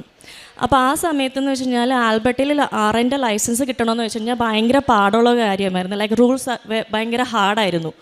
അപ്പോൾ ആ സമയത്താണ് ഒണ്ടാരിയോയിലെ റൂൾസൊക്കെ ഒരു ഇച്ചിരി ലീനിയൻ്റ് ആയതുകൊണ്ട് ഞങ്ങളൊക്കെ എൻ്റെ പോലെ കുറേ പേര് ഒണ്ടാരിയോ വഴിയാണ് RNൻ്റെ ലൈസൻസ് അപേക്ഷിച്ചത്.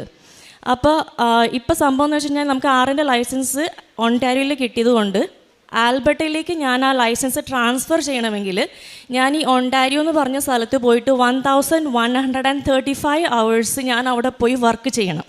എന്നാൽ മാത്രമേ ആൽബർട്ട ലൈസൻസ് ഇങ്ങോട്ട് ട്രാൻസ്ഫർ ചെയ്യാൻ വേണ്ടി അക്സെപ്റ്റ് ചെയ്യത്തുള്ളൂ. അപ്പോൾ ശരിക്കും പറഞ്ഞാൽ അതൊരു നമ്മൾ പോരാ. ഫസ്റ്റ് ഓഫ് ഓൾ നമ്മൊരു അന്യരാജ്യത്താണ്, പിന്നെ നമ്മൾ കുടുംബത്തോടെ അവിടെ പിന്നെ പിള്ളേരൊക്കെ ആയിട്ട് അവിടെ ഒരു സ്ഥലത്ത് സേഫായിട്ട് നിൽക്കണേണ്. ആ സമയത്ത് അവരെയൊക്കെ വിട്ടിട്ട് ഒരു അറിയാൻ പാടില്ലാത്ത സ്ഥലത്തേക്ക്, അതും കൂടുതൽ നമുക്ക് ആ സമയത്ത് ഒണ്ടാരിയോയിലൊക്കെ കിട്ടണമെന്ന് വെച്ച് കഴിഞ്ഞാൽ ഒരു ഇൻറ്റീരിയർ ഏരിയ, ഒരു റൂറൽ ഏരിയയിലേക്കായിരിക്കും നമുക്ക് കിട്ടണത്, ശരിക്കും ആൾക്കാരൊന്നും അധികം ഇല്ലാത്ത സ്ഥലത്തേക്ക്. അപ്പോൾ അങ്ങനത്തെ ഒരു സ്ഥലത്തേക്ക് നമ്മൾ പോകുമ്പോൾ ശരിക്കും അതും പിന്നെ ഫാമിലി വിട്ട് പോണതിൻ്റെയും ഒരു വിഷമം ശരിക്കും നമുക്ക് എല്ലാവർക്കും. ഇപ്പോൾ എൻ്റെ പിള്ളേരെന്ന് വെച്ചാൽ ഇച്ചിരി കൂടി വലുതാണ്, 10-13 വയസ്സായി. എന്നെക്കാളും കുഞ്ഞു പിള്ളേരുള്ള പിള്ളേർ വരെയും ഇതിനു വേണ്ടി ഒണ്ടാരിയോയിലേക്ക് ട്രാവൽ ചെയ്ത് ജോലി ചെയ്യുന്നുണ്ട്. അപ്പോൾ ശരിക്കും അത് ഭയങ്കര ഒരു മനസ്സിന് ഒരു ഭാരവും പിന്നെ പേടിയും ഇതെല്ലാം കൂടി കലങ്ങിയ ഒരു ഫീലിങ്സ് ആയിരുന്നു. അപ്പോൾ ആ സമയത്ത് ഞാൻ ഒക്ടോബർ 15 2022 എനിക്ക് അവിടെ ജോലി കിട്ടിയിട്ട് ഞാനും എൻ്റെ കസിൻ ഞങ്ങൾ 2 പേരും കൂടിയാണ് സൗത്ത് ആംപ്ടൺ എന്ന് പറഞ്ഞ ഒരു സ്ഥലത്ത്, ഒണ്ടാരിയോയിലെ സൗത്ത് ആംപ്ടൺ എന്ന് പറഞ്ഞ സ്ഥലത്ത് ഞങ്ങൾ പോയി ജോലി കിട്ടി, അവിടെ ജോലി തുടങ്ങി. ബട്ട് ഇറ്റ് വാസ് ലൈക്ക് ഭയങ്കര ഹാർഡായിരുന്നു. ഹാർഡെന്ന് വെച്ചാൽ ജോലി കുഴപ്പമൊന്നുമില്ല, പക്ഷേ അവിടെ ഒന്ന് അഡാപ്റ്റായി വരാൻ ഭയങ്കര ഹാർഡ്. അപ്പോൾ അങ്ങനെ ഇരിക്കുന്ന സമയത്താണ് എൻ്റെ ചേച്ചി പറഞ്ഞ്, സ്മിത ഞാൻ ഉടമ്പടി എടുക്കുന്നുണ്ട്, സ്മിതയുടെ ഒരു നിയോഗം എൻ്റെ അകത്തേക്ക് ഞാൻ വെക്കണം. അപ്പോൾ സ്മിത ഒരു നിയോഗം പറയാൻ പറഞ്ഞു.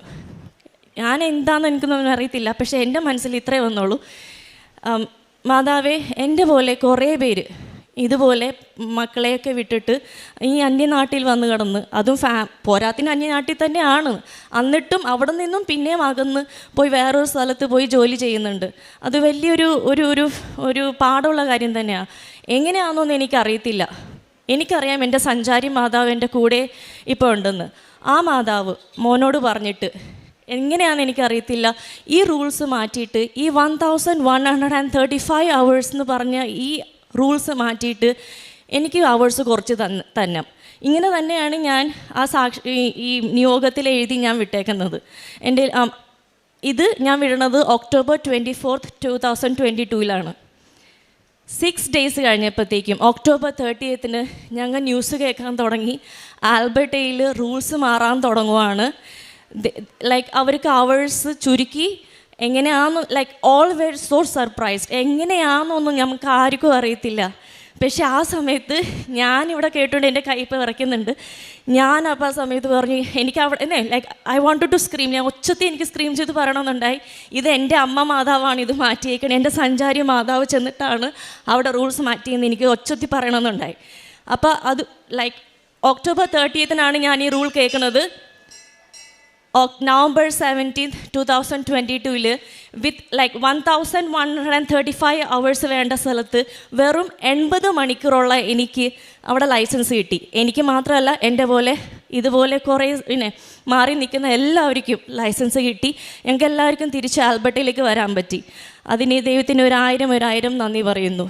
അതേപോലെ തന്നെ ഈ ലൈസൻസ് കിട്ടി ഞാൻ ആൽബർട്ടയിൽ കാല് കുത്തുന്നതിന് മുമ്പ് തന്നെ ആൽബർട്ടയിൽ ആൽബർട്ട ഹെൽത്ത് സർവീസ് എന്ന് പറഞ്ഞ ഒരു സ്ഥാപനമുണ്ട്. അവിടെ റോയൽ അലക്സാണ്ടർ ഹോസ്പിറ്റലിൽ തന്നെ എനിക്ക് ജോലി കിട്ടിക്കൊണ്ടാണ് ഞാൻ കാല് കുത്തുന്നത്. ദാറ്റ് വാസ് ഓൾസോ എല്ലാം പ്ലാൻഡ് ആയിരുന്നു. ഈശോ എനിക്ക് വേണ്ടി എല്ലാം പ്ലാൻ ചെയ്ത് വെച്ചേക്കണായിരുന്നു. അപ്പോൾ തന്നെ ജോലി കിട്ടി. ജോലി നല്ലോണം പോയിക്കൊണ്ടിരിക്കുന്നു. ഇച്ചിരി ഹാർഡായിരുന്നു, കാരണം ആ ലൈസൻസ് എനിക്ക് കിട്ടിയത് തന്നെ 11 വർഷങ്ങൾക്ക് ശേഷമായിരുന്നു. അതാണ് ഞാൻ പ്രീവിയസ് സാക്ഷ്യത്തിൽ ഞാൻ പറഞ്ഞേക്കുന്നത്. അപ്പോൾ ഈ 10-11 വർഷങ്ങളുടെ ഗ്യാപ്പ് വന്ന സ്ഥിതിക്ക് എനിക്ക് നല്ലോണം ടെൻഷൻ ഉണ്ടായിരുന്നു. കാരണം എല്ലാം സ്കിൽസ് പോയതുപോലെ തന്നെയായിരുന്നു എൻ്റെ കയ്യിൽ നിന്ന്.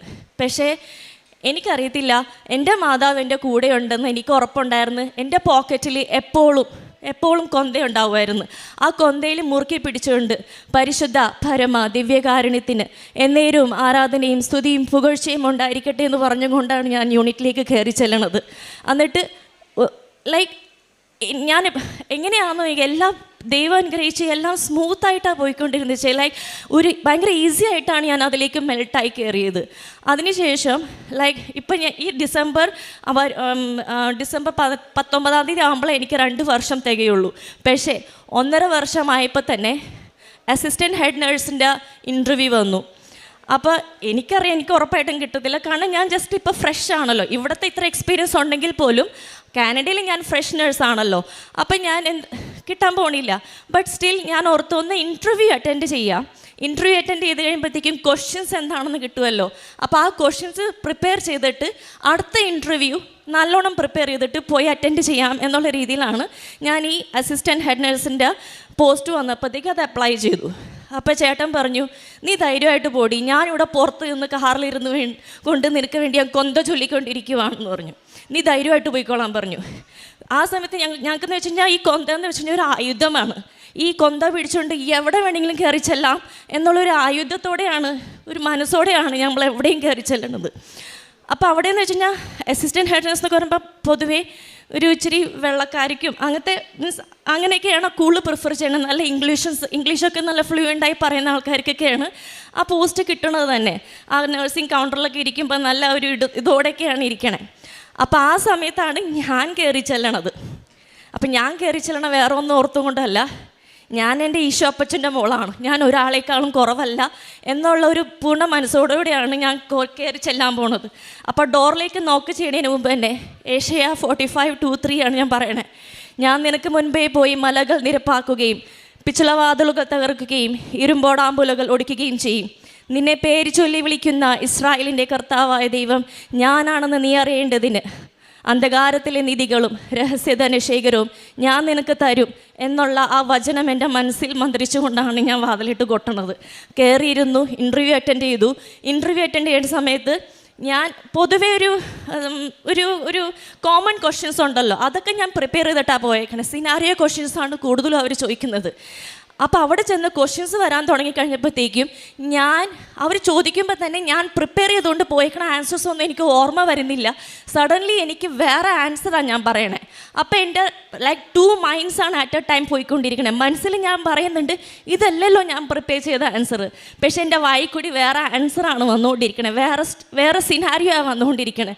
അതൊക്കെ കഴിഞ്ഞ് കിട്ടത്തില്ലെന്നുള്ള മീൻസ് നമുക്കറിയാമല്ലോ, അങ്ങനെ ഒരു മനസ്സിലാണ് ഞാൻ പോയേക്കണേ, കിട്ടത്തില്ല. പക്ഷേ ഇൻ്റർവ്യൂ എൻ്റെ ബെസ്റ്റ് കൊടുക്കണം, അവരെ ഞാൻ ഞെട്ടിക്കണം. കാരണം എൻ്റെ മാതാവിൻ്റെ സാക്ഷ്യം പറയാൻ വേണ്ടി എൻ്റെ മാതാവ് എന്നെ ഒരുക്കുമെന്നുള്ള ഒരു പൂർണ്ണ ഇതിലൂടെ ആ ഒരു രീതിയിലാണ് ഞാൻ കയറി ചെല്ലണേ. എന്നിട്ട് വിത്തിൻ 2 days എനിക്ക് കോൾ വന്നപ്പോൾ തന്നെ എനിക്ക് മനസ്സിലായി. ഞാൻ പക്ഷേ ആ കോൾ എടുത്തില്ല. ഞാൻ അവിടെ നിന്ന് കരഞ്ഞു. ഞാൻ ചേട്ടൻ ആ സമയത്തുണ്ടായിരുന്നു. ഞാൻ അവിടെ നിന്ന് കരഞ്ഞിട്ട് ഞാൻ ഫോൺ എടുത്തിട്ടില്ല. ആദ്യം തന്നെ എനിക്കറിയാം ഈ ഫോൺ കിട്ടിയില്ല എന്ന് പറയാൻ വേണ്ടി അവർ വിളിക്കത്തില്ല, കിട്ടിയെന്ന് പറയാൻ വേണ്ടി അവർ വിളിക്കത്തുള്ളൂ. അതുകൊണ്ട് ഫോൺ എടുക്കാണ്ട് ആദ്യം തന്നെ ഞാൻ മാതാവിൻ്റെ നടയിൽ പോയി കരഞ്ഞുകൊണ്ട് നന്ദി പറഞ്ഞിട്ടാണ് ആ ന്യൂസ് കേൾക്കാൻ വേണ്ടി ഞാൻ ഫോൺ എടുത്തപ്പോൾ അവർ പറഞ്ഞു, സ്മിത യു ആർ സെലക്റ്റഡ്. അവർ പറയുന്നത് you just rock the interview എന്നാണ്. എനിക്കറിയത്തില്ല, ഞാൻ പറഞ്ഞ പോലെ ഞാൻ പ്രിപ്പയർ ആയതൊന്നുമല്ല. എൻ്റെ മാതാവ് എന്നെ കൊണ്ട് പറയിപ്പിച്ച ആൻസേഴ്സാണ്, എൻ്റെ ഈശോപ്പച്ചൻ എന്നെ കൊണ്ട് പറയിപ്പിച്ച ആൻസേഴ്സാണ് ഞാനിവിടെ പറഞ്ഞത്.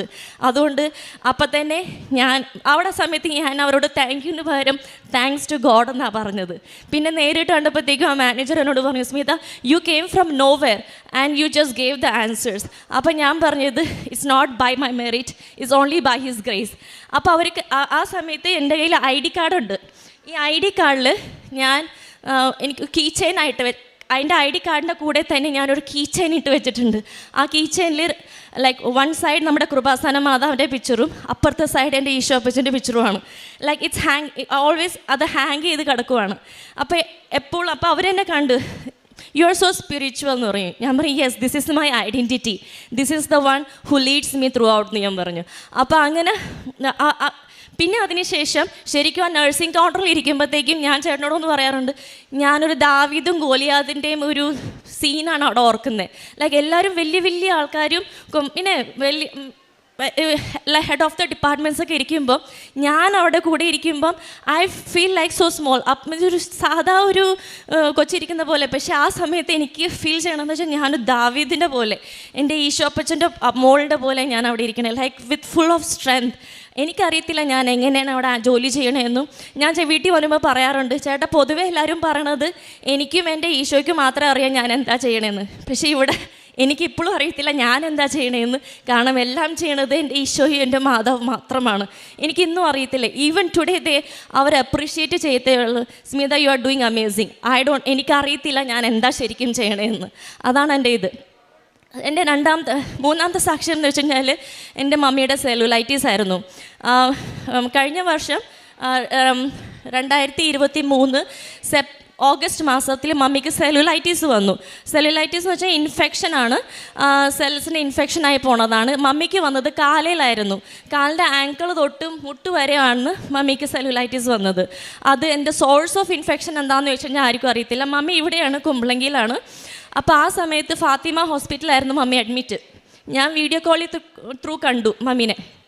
മമ്മി വേദനയുടെ സെക്കൻഡ് ഡേ ആണ് ഞാൻ കാണുന്നത്. ഡ്രസ്സിങ് എടുക്കുന്ന സമയത്താണ് ഞാൻ വീഡിയോ കോൾ ചെയ്തത്. മമ്മി വേദന കൊണ്ട് പൊളിഞ്ഞ് കരയണമായിരുന്നു. ഞാനും അവിടെ ഇരുന്ന് പെട്ടെന്ന് എനിക്ക് അടുത്തെത്താൻ പറ്റാത്തതിൻ്റെ ഒരു വിഷമോ എല്ലാം കൊണ്ട് ഞാൻ ഇതായപ്പോഴത്തേക്കും ഞാൻ പെട്ടെന്ന് മാതാവിൻ്റെ മുമ്പിൽ ചെന്ന് പ്രാർത്ഥിച്ചിട്ട് മാതാവിൻ്റെ ഉപ്പ് എൻ്റെ കയ്യിലുണ്ട്. ആ ഉപ്പ് എടുത്തിട്ട് ഞാൻ ഇച്ചിരി വെള്ളത്തിൽ ഇതിട്ട് എൻ്റെ കാലമേ പുരട്ടിക്കൊണ്ട് പറഞ്ഞു, അമ്മ മാതാവേ ഇത് എൻ്റെ കാലല്ല, ഇതെൻ്റെ മമ്മിയുടെ കാലാണ്. എങ്ങനെയാണെന്ന് എനിക്കത് പെട്ടെന്ന് ഈ മുറിവ് നീ ഉണക്കി കൊടുക്കണമേ. കാരണം സെല്ലുലൈറ്റിസ് വരുമ്പോൾ പൊതുവെ 3 to 6 months പിടിക്കും ഹീലിംഗ് സ്റ്റാർട്ടാവാൻ വേണ്ടി.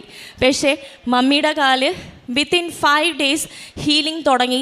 1 month കൊണ്ട് മുറിവുകളെല്ലാം ഉണങ്ങി. ഈവൻ ഡോക്ടേഴ്സ് വരെയും പറഞ്ഞു ലൈക്ക് ഇത് പെട്ടെന്നാണല്ലോ, ഇത്രയും പെട്ടെന്ന് ഉണങ്ങാൻ തുടങ്ങിയല്ലോ എന്ന്. അതിൻ്റെ സീക്രറ്റ് ഇതേ ഉണ്ടായിരുന്നുള്ളൂ. മാതാവും എൻ്റെ അപ്പച്ചനും ആണ് മമ്മിയുടെ കൂടെ നിന്ന് സഹായിച്ചത്. ഇതിൻ്റെ കൂടെ ഞങ്ങൾ ഈ ഉടമ്പടി ജീവിതത്തിൽ ഞാൻ എടുത്തേക്കുന്ന ഓൺലൈൻ ഉടമ്പടിയാണ്. അപ്പോൾ അതിൻ്റെ കൂടെ ഞങ്ങൾ ഈ ലൈഫിലേക്ക് വന്നതോടെ കുടുംബ പ്രാർത്ഥനയാണ് ഞങ്ങൾ ഏറ്റവും ഇമ്പോർട്ടൻ്റ് ആയിട്ട് ഞങ്ങളുടെ ലൈഫിലേക്ക് വന്നത്. കുടുംബ പ്രാർത്ഥന എന്ന് വെച്ചാൽ ഞങ്ങൾ ഒരിക്കലും മുടക്കാറില്ല. എന്ന് വെച്ച് കഴിഞ്ഞാൽ ഞങ്ങളിപ്പം ഇപ്പോൾ ഈവനിങ്സിലൊക്കെ ആകുമ്പോഴത്തേക്കും ഈ ഫ്രണ്ട്സിനൊക്കെ ആയിട്ടൊക്കെ കൂടാനൊക്കെ പോവും. ആ സമയത്ത് ചേട്ടന് ഒരു കാര്യമേ സ്ട്രിക്റ്റില്ല. വേറെ എന്ത് പരിപാടിക്ക് പോയാലും കുടുംബ പ്രാർത്ഥന ചൊല്ലിയിട്ട് മാത്രമേ വീട്ടിൽ നിന്ന് ഇറങ്ങുള്ളൂ. 5 മണിക്കാണോ പരിപാടി, 3 മണിക്ക് കുടുംബ പ്രാർത്ഥന ചൊല്ലിയിട്ട് മാത്രമേ ഞങ്ങൾ പുറത്തേക്ക് പോകാറുള്ളൂ. പിന്നെ ഞങ്ങൾ കാരുണ്യ പ്രവൃത്തിയായിട്ട് ഞങ്ങൾ പറ്റാവുന്ന പോലെ ഇവിടെ പ്രത്യേകിച്ച് ഞങ്ങൾക്ക് മെഡിക്കലി ആണ് കൂടുതലും സഹായിക്കാൻ ശ്രമിക്കുന്നത്. പൈസ കൊടുത്തോ എന്താ അങ്ങനെയെന്ന് വെച്ച് കഴിഞ്ഞാൽ അങ്ങനെ ഞങ്ങൾ പൈസ സഹായിക്കാറുണ്ട്. പിന്നെ കുറേ ഹോംലെസ് ആൾക്കാരൊക്കെ അവിടെ സ്ട്രീറ്റിൽ കാണും. അപ്പോൾ ഞങ്ങൾ പോയിട്ട് അവിടെ ഇങ്ങനെ പാക്കറ്റഡ് ഫുഡ് കിട്ടും, ലൈക്ക് ബർഗേഴ്സോ സാൻഡ്വിച്ചസൊക്കെ പാക്കറ്റഡ് ആയിട്ടുള്ള കിട്ടും. അത് പോയിട്ട് ജസ്റ്റ് ഇങ്ങനെ സ്ട്രീറ്റിൽ നടക്കുമ്പോൾ തന്നെ കുറേ പേരുണ്ടാവും അവിടെ. അപ്പോൾ ആ സമയത്ത് പിള്ളേരെ കൊണ്ടും പ്രത്യേകിച്ച് അവരെ കൊണ്ടാണ് ഞങ്ങൾ കൊടുപ്പിക്കുന്നത്. കാരണം അവരും അറിയട്ടെ ഇങ്ങനെയൊക്കെയാണ് കൊടുക്കേണ്ടതെന്നും അവർക്കും ഫീൽ ചെയ്യാൻ വേണ്ടി. പിന്നെ എപ്പോഴും ഇതുവരെ ഞങ്ങൾ ധ്യാനം മുടങ്ങിയിട്ടില്ല. എല്ലാ ചൊവ്വാഴ്ചത്തെ ധ്യാനവും ഞങ്ങൾ ഒരിക്കലും മുടക്കാണ്ട് കാണാറുണ്ട്. ലൈക്ക് അവരുടെ സമയം എന്ന് വെച്ചിട്ടുണ്ടെങ്കിൽ ഇവിടുത്തെ സമയം വെച്ച് നോക്കുമ്പോൾ അവിടെ ആകുമ്പോഴത്തേക്ക് രാത്രി 11:30 12 മണിക്കൊക്കെ ആയിരിക്കും. ലൈക്ക് വി ട്രൈ ലൈക്ക് ആ സമയത്ത് കാണാൻ. പക്ഷേ അല്ലെങ്കിൽ ഞങ്ങൾ ആ നെക്സ്റ്റ് ഡേയോ ലൈക്ക് എപ്പോഴാണോ നെക്സ്റ്റ് ആ വീക്കിൽ തന്നെ ഞങ്ങൾ കണ്ടു തീർക്കും എങ്ങനെയായാലും. ഞങ്ങൾ മാത്രമല്ല പിള്ളേരോടും എല്ലാ സാക്ഷ്യങ്ങളും ഒരു സാക്ഷ്യം പോലും വിടാണ്ട് ഞങ്ങൾ കാണാറുണ്ട്. അത് പിള്ളേരെ കൊണ്ട് കേൾപ്പിക്കാറുണ്ട്. കാരണം പിള്ളേരൊക്കെ വന്ന് ഇവിടെ നിന്ന് സാക്ഷ്യം പറയുമ്പോഴത്തേക്കും അതൊക്കെ കാണുമ്പോൾ ഒരു പ്രത്യേക സന്തോഷമാണ്. വലിയ ആൾക്കാരൊക്കെ ഒന്ന് പറയുമ്പോൾ നോക്കി അവരുടെ ജീവിത അനുഭവം കൊണ്ട് കുറേ എക്സ്പീരിയൻസ് ഉള്ളത് കൊണ്ടൊക്കെ അവർക്ക് എങ്ങനെ ദൈവത്തിലേക്ക് അടക്കാൻ തുടങ്ങും. പക്ഷേ പിള്ളേർ വന്ന് പറയുന്ന കേൾക്കുമ്പോഴത്തേക്കും അത് മനസ്സിൽ ഭയങ്കര നിറവാതായിരുന്നത്. അപ്പോൾ അതൊക്കെ ഞാൻ നമ്മുടെ പിള്ളേരെയൊക്കെ വിളിച്ച് കാണിക്കാറുണ്ട്. പിന്നെ അതിൻ്റെ കൂടെ തന്നെ കഴിഞ്ഞ പ്രാവശ്യം സാക്ഷ്യം വന്ന് ഞാൻ പറഞ്ഞപ്പോഴത്തേക്കും വിസയുടെ സാക്ഷ്യമായിരുന്നു. വിസ പിള്ളേർക്ക് പുതുക്കുന്ന സാക്ഷ്യമായിരുന്നു ഞാൻ പറഞ്ഞത്. അപ്പോൾ ആ സമയത്ത് ഞങ്ങൾക്ക് ഈ ഒരു യൂട്യൂബ് ചാനലുണ്ട് $1 പ്രൊഡക്ഷൻ എന്ന് പറഞ്ഞ്. ഞാനും എൻ്റെ ഹസ്ബൻഡും കൂടി ഞങ്ങൾ ഫാമിലി ഓറിയൻറ്റഡ് തിങ്സ് ലൈക്ക് ഫാമിലിയിൽ നടക്കുന്ന പ്രശ്നങ്ങളൊക്കെ ഫൺ രൂപത്തിൽ എടുത്തുകൊണ്ട് സോൾവ് ചെയ്യണം അങ്ങനത്തെയൊക്കെ ഒരു ഫണ്ണായിട്ട് ചെയ്യുന്ന ഒരു കോമഡി വീഡിയോസൊക്കെ ചെയ്യുന്ന ആൾക്കാരാണ്. സോ ലൈക്ക് ഇച്ചിരി റീച്ചൊക്കെ ഉണ്ട്. ആ സമയത്താണ് ഞാൻ നമ്മളുടെ കഴിഞ്ഞ പ്രാവശ്യത്തെ സാക്ഷ്യം എടുത്ത് പോസ്റ്റ് ചെയ്തത്. ആ സമയത്ത് നമുക്കറിയാവുന്ന തന്നെ ചിലവർ അതിൻ്റെ അകത്ത് ട്രോൾ പോലെ വേറൊരു വീഡിയോ ഇട്ടിട്ടുണ്ടായിരുന്നു. നിങ്ങളുടെ പാസ്പോർട്ട് എക്സ്പയറി ആയി കഴിഞ്ഞ് കഴിഞ്ഞാൽ ബൈബിളിൻ്റെ അകത്തേക്ക് വെച്ചാൽ മതി, അത് പിന്നെ തുറന്നു നോക്കുമ്പോഴത്തേക്കും പാസ്പോർട്ട് പുതുക്കിയിരിക്കുന്നതെന്നൊക്കെ. അപ്പോൾ അതൊക്കെ കണ്ടപ്പോഴത്തേക്കും സത്യം പറഞ്ഞാൽ ആദ്യം എനിക്കൊരു ഇച്ചിരി കൊണ്ടു.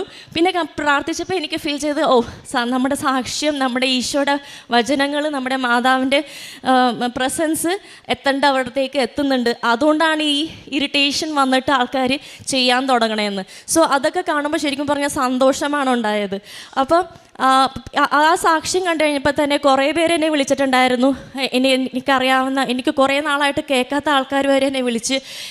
അപ്പം ശരിക്കും പറഞ്ഞാൽ ആ സമയത്തൊക്കെ എനിക്ക് മാതാവിനെ കുറിച്ച് പറയാനും ഈശോനെ കുറിച്ച് പറയാനും ഇപ്പം 100 വാക്കുകളാണ്. ഞാൻ born and brought up in മഹാരാഷ്ട്രയാണ്. അപ്പോൾ അതുകൊണ്ട് എനിക്ക് ശരിക്കും മലയാളം ഒന്നും പറയാൻ അറിയത്തില്ല, വിട്ടു പോവും. കിട്ടേണ്ട വേർഡ്സ് എനിക്ക് ക്യാപ്ചർ ചെയ്യാൻ പറ്റത്തില്ല. പക്ഷേ എനിക്ക് മാതാവിനെ കുറിച്ച് പറയണം, എനിക്ക് 100 വാക്കാണ്. I can say n number of things non സ്റ്റോപ്പായിട്ട് എനിക്ക് പറയാൻ പറ്റും. അത്രയ്ക്ക് അനുഗ്രഹവും പ്രസൻസുമാണ് ഞങ്ങൾ ഫീൽ ചെയ്തുകൊണ്ടിരിക്കണേ. ഇപ്പോൾ ചേട്ടനാണെങ്കിൽ എന്തെങ്കിലും ഇൻ്റർവ്യൂവിനോ ജോലിക്കോ എന്തെങ്കിലുമൊക്കെ പോകുമ്പോഴത്തേക്കും എന്നോട് ഒരു കാര്യമേ പറയത്തുള്ളൂ, നീ പുറത്ത് നിന്നുകൊണ്ട് എനിക്ക് വേണ്ടി കൊന്ത ചൊല്ലിക്കൊണ്ടിരുന്നാൽ മാത്രം മതി, എൻ്റെ ബാക്കി എല്ലാ കാര്യങ്ങളും നടന്നു കിട്ടുമെന്ന്. ആ ഒരു കൊന്തൻ്റെ ബലമാണ് ഞങ്ങൾ ഇന്ന് ഈ നിലയിൽ സന്തോഷത്തോടെ മുന്നോട്ട് പോയിക്കൊണ്ടിരിക്കുന്നത്. ഞങ്ങൾക്ക് ഇത്രത്തോളം അനുഗ്രഹം തന്ന എൻ്റെ മാതാവിനും എൻ്റെ ഈശോയ്ക്കും 1000 നന്ദി പറയുന്നു.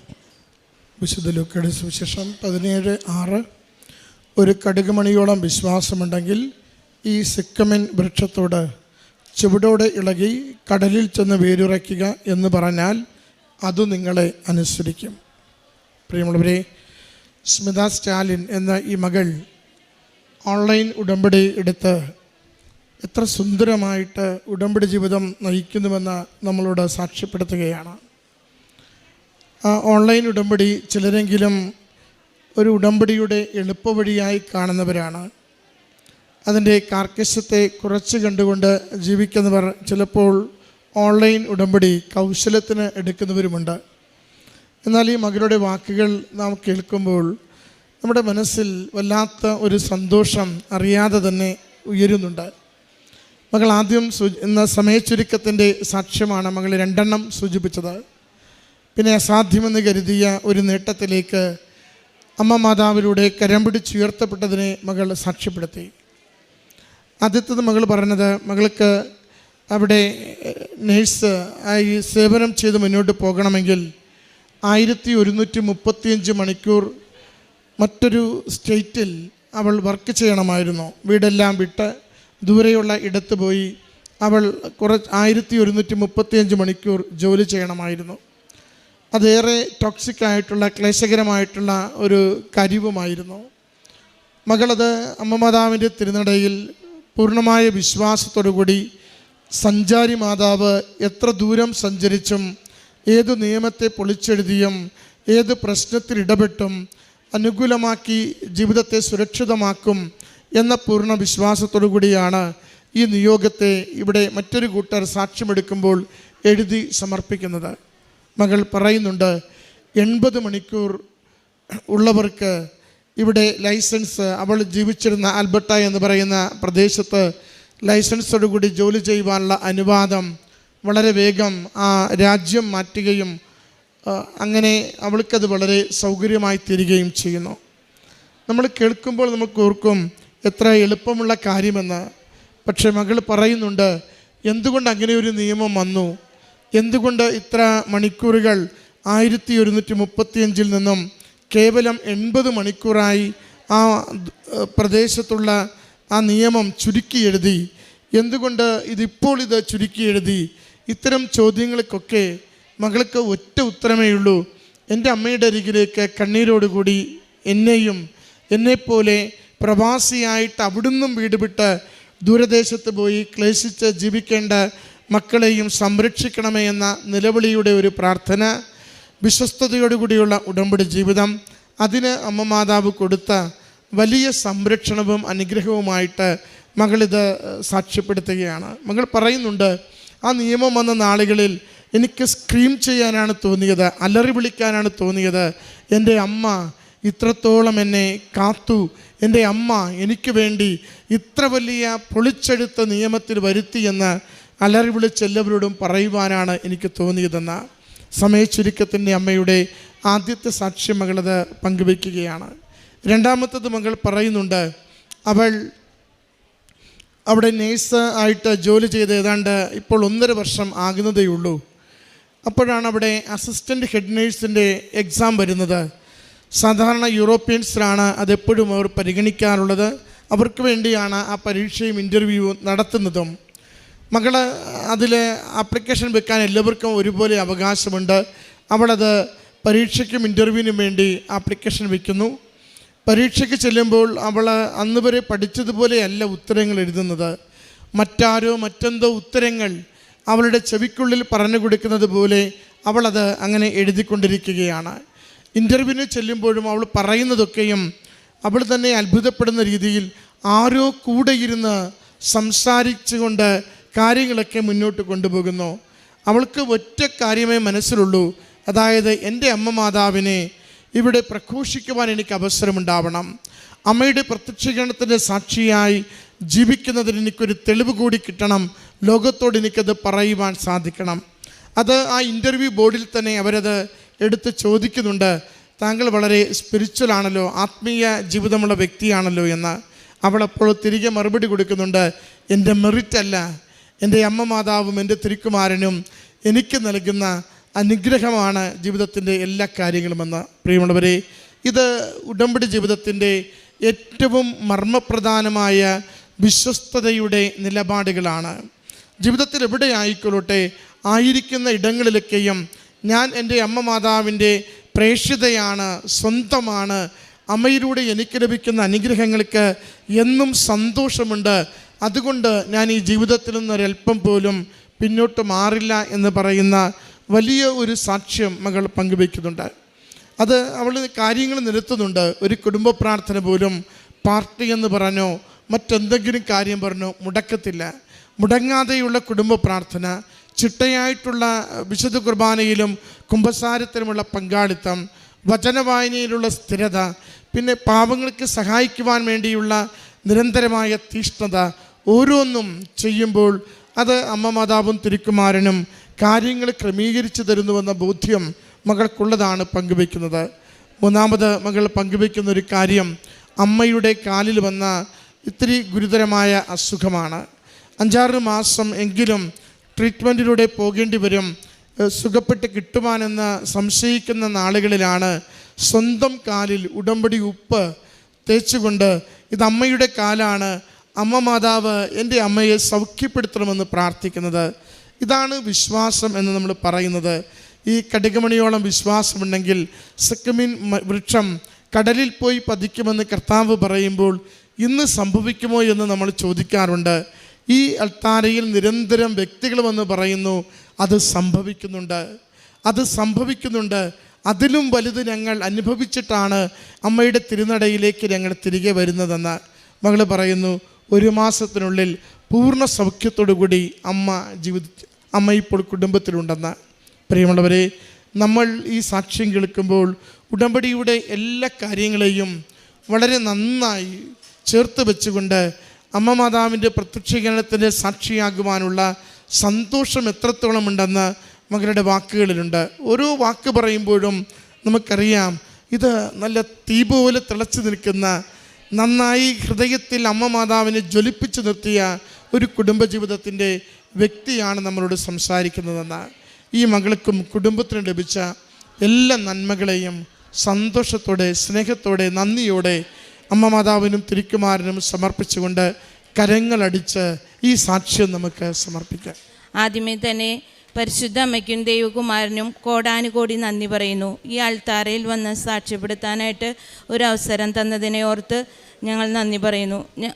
ഞാൻ നെല്ലായി ഇടവകയിൽ നിന്ന് വരുന്നു. എൻ്റെ പേര് ജെസ്സി ഷാജു. എൻ്റെ കുടുംബത്തിന് നൽകിയ ഒത്തിരി അനുഗ്രഹങ്ങൾക്ക് നന്ദി പറയാനാണ് ഞാനിവിടെ നിൽക്കുന്നത്.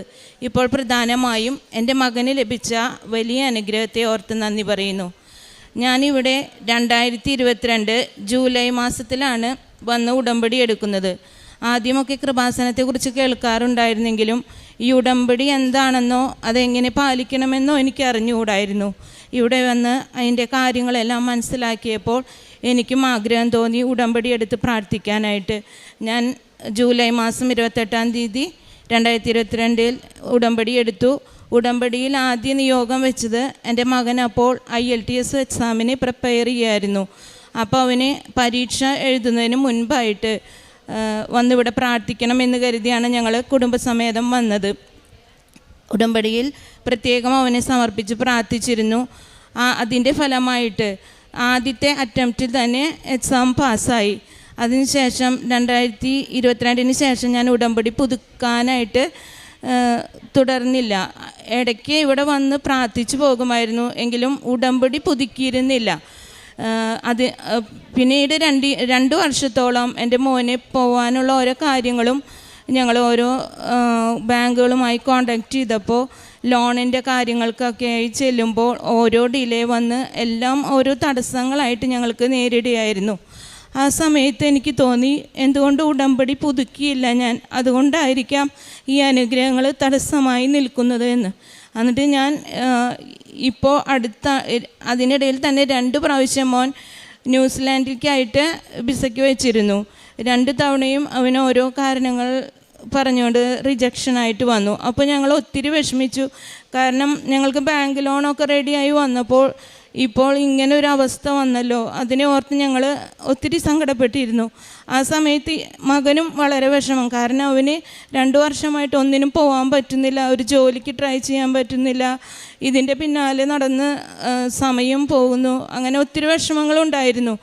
ആ സമയത്താണ് എനിക്ക് തോന്നിയത് ഉടമ്പടി പുതുക്കിയിട്ട് വേണം ഇനി അടുത്ത കാര്യങ്ങൾ ചെയ്യാനെന്ന്. അപ്പോൾ അതിനിടയിൽ IELTSൻ്റെ കാലാവധി കഴിയാറായി. ഒക്ടോബർ മാസത്തിൽ അവൻ്റെ IELTSൻ്റെ ഡേറ്റ് തീരുമായിരുന്നു.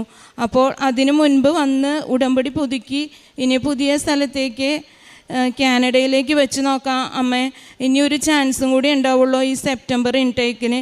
അതിന് കിട്ടിയില്ലെങ്കിൽ എനിക്കിനി ഇപ്പോൾ പറ്റില്ല, പിന്നെ വീണ്ടും IELTS എഴുതേണ്ടി വരും, അങ്ങനെ പ്രശ്നമുണ്ടെന്ന് പറഞ്ഞു. അതിനു മുൻപായിട്ട് ഞാൻ പറഞ്ഞു നമുക്ക് കൃപാസനത്തിൽ ചെന്ന് അമ്മ ഉടമ്പടി പുതുക്കി മോന് വേണ്ടി പ്രാർത്ഥിക്കാം, നമുക്ക് എല്ലാവർക്കും കൂടി വരാമെന്ന് പറഞ്ഞ് ഉടമ്പടി പുതുക്കി. സെപ്റ്റംബർ 3-ാം തീയതി വന്ന് ഞാൻ ഉടമ്പടി പുതുക്കി. അതിൻ്റെ തലേ ദിവസം 2-ാം തീയതിയാണ് ഇവൻ വിസയ്ക്ക് വയ്ക്കുന്നത്.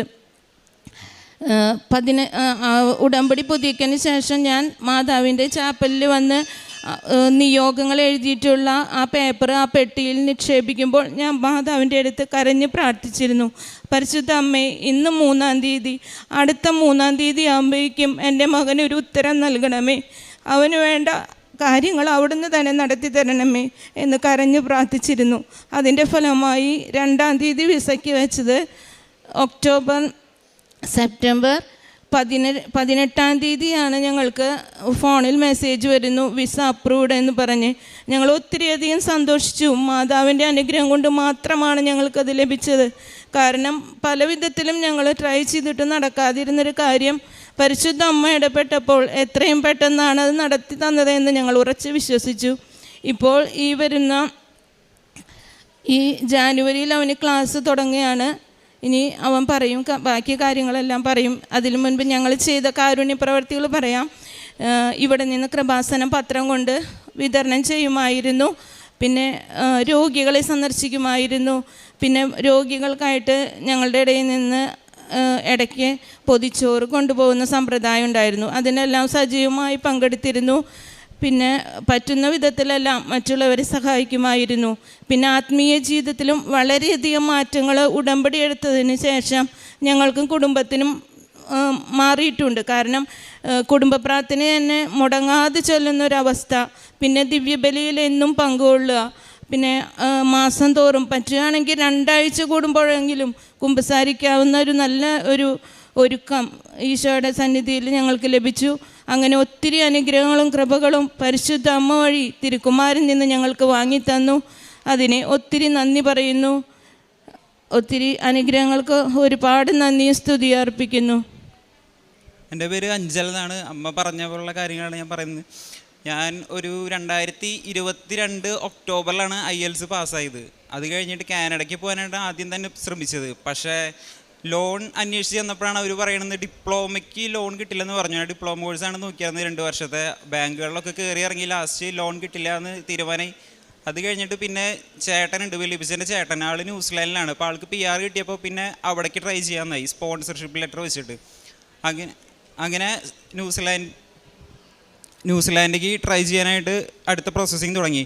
പക്ഷേ ന്യൂസിലാൻഡിലെ കാര്യങ്ങളെന്ന് വെച്ച് കഴിഞ്ഞാൽ ഇത്തിരി ടഫാണ്. ഡോക്യുമെൻറ്റ്സൊക്കെ നല്ലോണം കൂടുതലാണ് കാനഡ അപേക്ഷിച്ച് നോക്കുമ്പോൾ. ഒന്നാമത് പിന്നെ സ്പോൺസർഷിപ്പ് ലെറ്റർ ആയപ്പോൾ അതിൻ്റെ ഇടയിൽ ഒരു ഇഷ്യൂ വന്നു. ഇപ്പോൾ ചേട്ടൻ വിലിപ്പിച്ചൻ്റെ മോനാണെങ്കിലും പാസ്പോർട്ടിൽ ഇപ്പോൾ വീട്ടും പേരിൻ്റെ ഇതിൽ കുറച്ച് ഇഷ്യൂസ് ഉണ്ടായിരുന്നു, സ്പെല്ലിംഗ് മിസ്റ്റേക്ക്. അപ്പോൾ അതിനായിട്ട് കുറേ ഡോക്യുമെൻറ്റ്സ് വേണ്ടി വന്നു. അങ്ങനെ ഏകദേശം ഒരു 7 മാസത്തോളം ന്യൂസിലാൻഡിൻ്റെ പ്രോസസ്സിങ്ങിന് മാത്രമായി. അത് കഴിഞ്ഞിട്ട് വിസയ്ക്ക് അപ്ലൈ ചെയ്തു. വിസയ്ക്ക് അപ്ലൈ ചെയ്ത് കഴിഞ്ഞിട്ടാണ് ഏജൻസിക്കാർ പറഞ്ഞത് അവിടെ നിന്നൊരു ഇൻ്റർവ്യൂ കോൾ ഉണ്ടായിരിക്കുന്നു ന്യൂസിലാൻഡിൽ നിന്ന്. അത് ഏത് നിമിഷം എപ്പോൾ വേണമെങ്കിലും പ്രതീക്ഷിക്കാമെന്ന് പറഞ്ഞിരുന്നു. അപ്പോൾ തന്നെ വേറെ വർക്കിന് പോകാനോ ജോലിക്ക് പോകാനോ ഉള്ളൊരു മൈൻഡ് ഉണ്ടായിരുന്നില്ല. എങ്ങാനും ഞാൻ ഇൻ്റർവ്യൂ വിളിച്ചിട്ട് ഞാനത് മര്യാദയ്ക്ക് അറ്റൻഡ് ചെയ്തില്ലെങ്കിൽ വിസ ക്യാൻസലായി കഴിഞ്ഞ് ഇത്ര നാൾ കഷ്ടപ്പെട്ടത് വെറുതെ ആവുന്നുള്ള പ്രതീക്ഷയിൽ. അത് കഴിഞ്ഞിട്ട് ഇതിനായിട്ട് വെയിറ്റ് ചെയ്തിരുന്നു. ഏകദേശം ഒരു 120 ദിവസം കഴിഞ്ഞിട്ടാണ് എനിക്ക് ന്യൂസിലാൻഡിലെ റിസൾട്ട് വന്നത്. പക്ഷെ അത് റിജക്ഷൻ ആയിരുന്നു. അത് കഴിഞ്ഞിട്ട് അതിൻ്റെ മെയിൻ കാരണം എന്താ വെച്ചാൽ ഫണ്ടിൻ്റെ സോഴ്സ് കറക്റ്റ് അല്ലായിരുന്നു തന്നു. അത് കഴിഞ്ഞിട്ട് ചേട്ടൻ അവിടെ നിന്ന് കുറച്ച് പൈസ ഇവിടേക്ക് അയച്ചത് ഒന്നും കൂടി വിസയ്ക്ക് വെക്കാമെന്ന് തീരുമാനിച്ചു. അത് കഴിഞ്ഞ് ന്യൂസിലാൻഡിലേക്ക് ഒന്നും കൂടി വിസയ്ക്ക് വെച്ചു. പക്ഷെ അതും കാത്തിരുന്നിട്ട് ലാസ്റ്റ് റിജക്ഷൻ ആയിപ്പോയി. അപ്പോൾ തന്നെ മൈൻഡ് മൊത്തം ഡൗണായി, ആകെ ഇതായി. പിന്നെ ഞാൻ തീരുമാനിച്ചു പോക്ക് വേണ്ട, ഇനി ചിലപ്പോൾ എനിക്കത് വിധിച്ചിട്ടുണ്ടാവില്ല എന്നുള്ള ഒരു ഇതിലായിപ്പോയി. പിന്നെ വീട്ടുകാർ പറഞ്ഞു ഇത്ര നാൾ കഷ്ടപ്പെട്ട് IELTS എഴുതിയെടുത്ത് ഇതിൻ്റെ പിന്നാലെ നടന്നതല്ലേ, ഒരു തവണയും കൂടിയും ട്രൈ ചെയ്ത് നോക്കുക എന്നുള്ള ഒരു ഇതിൽ തുടങ്ങി. ഇല്ലെങ്കിൽ ലാസ്റ്റ് എന്ന് വെച്ച് കഴിഞ്ഞാൽ ഈ വർഷം സെപ്റ്റംബർ ഇൻടേക്കായിട്ട് ഒന്നും കൂടി ഓപ്റ്റ് ചെയ്യാമെന്ന് വിചാരിച്ചു. കാരണം ഒക്ടോബർ ആയി കഴിഞ്ഞാൽ 2 വർഷത്തെ IELTS എക്സ്പയർ ആയി കഴിഞ്ഞു. അങ്ങനെ ഈ സെപ്റ്റംബറിലേക്കായിട്ട് പ്രോസസ്സിങ് വീണ്ടും സ്റ്റാർട്ട് ചെയ്ത് എല്ലാം റെഡി ആവാറായപ്പോഴാണ് വീടിൻ്റെ ലൊക്കേഷൻ സ്കെച്ചിൽ ചെറിയ ഇഷ്യൂ ഉണ്ടെന്ന് പറഞ്ഞിട്ട് എനിക്ക് ലിവിങ് എക്സ്പെൻസ് കാണിക്കാനായിട്ട് പിന്നെയും ലേറ്റായി. അതുകൊണ്ട് തന്നെ സെപ്റ്റംബർ ഇൻടേക്ക് എന്നുള്ള പരിപാടി പോയി. പിന്നെ ആകെ ടെൻഷനായി, എന്ത് എന്നുള്ളൊരു ഇതില്ലാണ്ടായിപ്പോയി. അപ്പോൾ പിന്നെ അമ്മ പറഞ്ഞു വിസയ്ക്ക് വെക്കണേലും വെച്ച് കഴിഞ്ഞിട്ട് പിറ്റേ ദിവസം തന്നെ കൃപാസനത്തിൽ ഒന്ന് ഉടമ്പടി ഒന്ന് പുതുക്കി നോക്കാം, അത് ഇവിടെ ഒന്ന് പ്രാർത്ഥിക്കാമെന്ന്. അത് ഞാൻ ഇവിടെ ഒന്ന് പ്രാർത്ഥിച്ചപ്പോൾ അച്ഛൻ പറഞ്ഞായിരുന്നു വീട്ടിലൊരാൾ ഉടമ്പടി എടുത്താലും നമ്മൾ ബാക്കിയുള്ളവർ നല്ല ആത്മീയതയിൽ തന്നെ വളരണം. അതുപോലെ നന്നൊരു സാക്ഷി ഉണ്ടായിരുന്നു, 5 ദിവസം കൊണ്ട് ഒരു കുട്ടിക്ക് വിസ കിട്ടിയെന്നുള്ളത്. അപ്പോൾ ഞാൻ മാതാവിനോട് പറഞ്ഞു 5 ദിവസം കൊണ്ടൊന്നും വേണ്ട, 1 മാസം ഉണ്ട് എനിക്ക്. ആ 1 മാസത്തിൻ്റെ ഇടയിൽ കിട്ടി കഴിഞ്ഞാൽ അത് വലിയൊരു അത്ഭുതമായിരിക്കുന്നു. കാരണം ലാസ്റ്റ് ട്രൈ ആണെന്ന്. അത് കഴിഞ്ഞ് ഒരു തീരുമാനം എടുക്കണമല്ലോ പ്രാർത്ഥനയിൽ. ഞാൻ നിയോഗം വെച്ച് പ്രാർത്ഥിച്ചു ഇത് കിട്ടണമെന്ന്. അതുപോലെ തന്നെ വിശ്വാസപ്രമാണമെന്നുള്ള പ്രാർത്ഥന ഭയങ്കര അത്ഭുതമാണ്. ഇവിടെ വന്ന് പ്രാർത്ഥിച്ചപ്പോഴും എൻ്റെ അടുത്ത് വല്യമ്മച്ചിമാരും ചേച്ചിമാരും എല്ലാവരും പറഞ്ഞിട്ടുണ്ട്. അപ്പോൾ ഞാൻ തീരുമാനിച്ചു 2 ആഴ്ച ഓരോ ദിവസം 14 വിശ്വാസപ്രമാണം വെച്ച് ചൊല്ലി പ്രാർത്ഥിച്ചു നോക്കാമെന്ന്. അങ്ങനെ ഞാൻ 14 ദിവസം ഓരോ ദിവസം 14 വിശ്വാസപ്രമാണം വെച്ച് പ്രാർത്ഥിച്ച് 14ാമത്തെ ദിവസം എന്തോ മാജിക് എന്നൊക്കെ പറയില്ലേ, അതുപോലെ എനിക്ക് കറക്റ്റ് വിസ വരികയും ചെയ്തു. അപ്പോൾ അത് ഭയങ്കര അത്ഭുതമായിട്ടാണ് ഞാൻ പിന്നെ കണക്കാക്കിയത്. കറക്റ്റ് അത് കഴിഞ്ഞ് IELTS എക്സ്പയർ ആവുന്നതിന് മുമ്പ് എനിക്ക് വിസയും കിട്ടി. അതുമാത്രമല്ല ഇപ്പോൾ ജാനുവരി ഇൻടേക്കാണെങ്കിൽ ക്ലാസ് സ്റ്റാർട്ട് ചെയ്യണത് ജാനുവരി 2-ന്. അപ്പോൾ ഇത്ര പെട്ടെന്ന് വിസ ജാനുവരിക്ക് തൊട്ട് മുമ്പ് വിസ വന്നുകൊണ്ട് തന്നെ എനിക്കിപ്പോൾ ടിക്കറ്റ് എടുക്കാനും ബാക്കിയുള്ള പ്രോസസ്സിങ്ങിനൊക്കെ നല്ലോണം ടൈം കിട്ടി.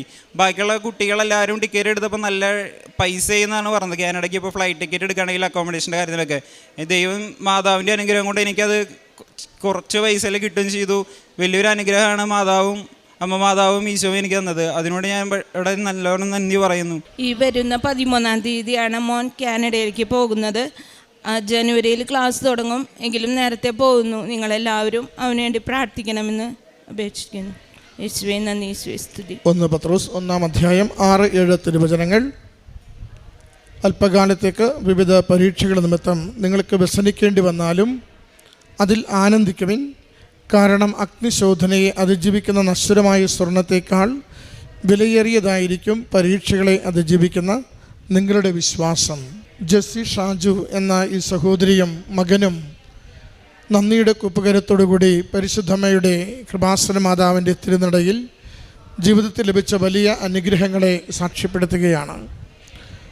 അമ്മ ഉടമ്പടിയെടുത്ത 90 ദിവസത്തിനുള്ളിൽ മകൻ IELTS പാസ്സായി ആദ്യ വിജയം നേടുമ്പോൾ മാതാവിനോട് ഒത്തിരി നന്ദിയോടും സന്തോഷത്തോടും കൂടിയാണ് കുടുംബം കൂടുതൽ ശരണപ്പെട്ട് പ്രാർത്ഥിക്കുന്നത്.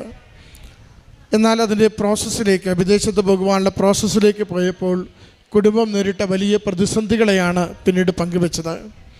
അത് കാനഡയിൽ പോകുവാനുള്ള പ്രോസസ്സിന് തടസ്സങ്ങളുണ്ടായി. ന്യൂസിലൻഡിൽ പോകുവാനുള്ള 2 തവണത്തെ പ്രോസസ്സ് തടസ്സപ്പെട്ടു. അത് IELTSൻ്റെ കാലാവധി ഏതാണ്ട് തീരുന്ന സാഹചര്യത്തിലെത്തി. അങ്ങനെ വലിയ പരീക്ഷണങ്ങളിലൂടെ ഒത്തിരി നാളത്തെ പരിശ്രമങ്ങൾ പാഴായിപ്പോകുന്ന വിധത്തിൽ ജീവിതം വല്ലാതെ ഒരു പ്രതിസന്ധിയിലാകുമ്പോഴാണ് വീണ്ടും അമ്മ മാതാവിൻ്റെ തിരുനടയിലെത്തി ഉടമ്പടി പുതുക്കിക്കൊണ്ട് കൂടുതൽ ശരണപ്പെട്ട വിശ്വാസത്തോടെ ഈ കുടുംബം പ്രാർത്ഥിക്കുന്നത്. 2-3 കാര്യങ്ങൾ ആ സമയം ഇവർ വയ്ക്കുന്നുണ്ട്. ഒന്ന്, IELTSൻ്റെ കാലാവധി തീരുന്നതിന് മുമ്പ് വിദേശത്ത് പോകുവാനാവണം. 2, ഒരു ഡേറ്റ് ഇട്ട് പ്രാർത്ഥിച്ച് ആ ഡേറ്റിനുള്ളിൽ കാര്യങ്ങൾ നടക്കുവാനായിട്ട് സാധിക്കണം.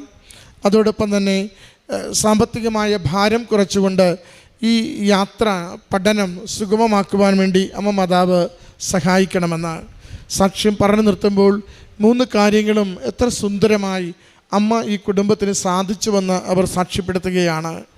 അമ്മ മാതാവ് IELTSൻ്റെ കാലാവധി തീരുന്നതിന് മുമ്പ് വളരെ ചുരുങ്ങിയ ദിവസം കൊണ്ട് മകന് വിദേശത്തേക്കുള്ള കാനഡയിലേക്കുള്ള വിസ നൽകി സഹായിച്ചു. ഒത്തിരി നാൾ മുമ്പ് ടിക്കറ്റ് എടുക്കുവാനുള്ള സാഹചര്യങ്ങൾ ഒരുക്കി കൊടുത്തുകൊണ്ട് കുറഞ്ഞ നിരക്കിൽ ടിക്കറ്റ് എടുത്തു കൊടുത്തു. അമ്മ ഡേറ്റിട്ട് പ്രാർത്ഥിച്ചതുപോലെ ആ സമയച്ചുരുക്കത്തിൻ്റെ അമ്മ മാതാവ് അമ്മയുടെ ആഗ്രഹം പോലെ തന്നെ സമയം ചുരുക്കി അനുഗ്രഹിച്ച് ആ ജീവിതത്തെ കൂടുതൽ സുരക്ഷിതമാക്കി. പ്രിയമുള്ളവരെ, പ്രത്യക്ഷീകരണത്തിൻ്റെ ദിനങ്ങളാണ് നാം ഈ ദിവസങ്ങളിലൊക്കെയും ധ്യാനിക്കുന്നത്. അമ്മ മാതാവിൻ്റെ പ്രത്യക്ഷീകരണത്തിലൂടെ ലോകത്തിലെല്ലായിടത്തുമുള്ളവർക്ക് പ്രത്യേകമാംവിധം സിദ്ധികളും കൃപകളും കൊടുക്കുന്ന ദിവസങ്ങളാണിത്. ഈ കുടുംബം അങ്ങനെ ലഭിച്ച വലിയ അനുഗ്രഹത്തെയാണ് ഈ അൾത്താരയിൽ സാക്ഷ്യപ്പെടുത്തുക. ഇവർക്ക് ലഭിച്ച ഈ അനുഗ്രഹങ്ങൾക്ക് അമ്മ മാതാവിനും തിരുക്കുമാരനും നന്ദി പറഞ്ഞുകൊണ്ട് കരഘോഷത്തോടു കൂടി ഈ സാക്ഷ്യം നമുക്ക്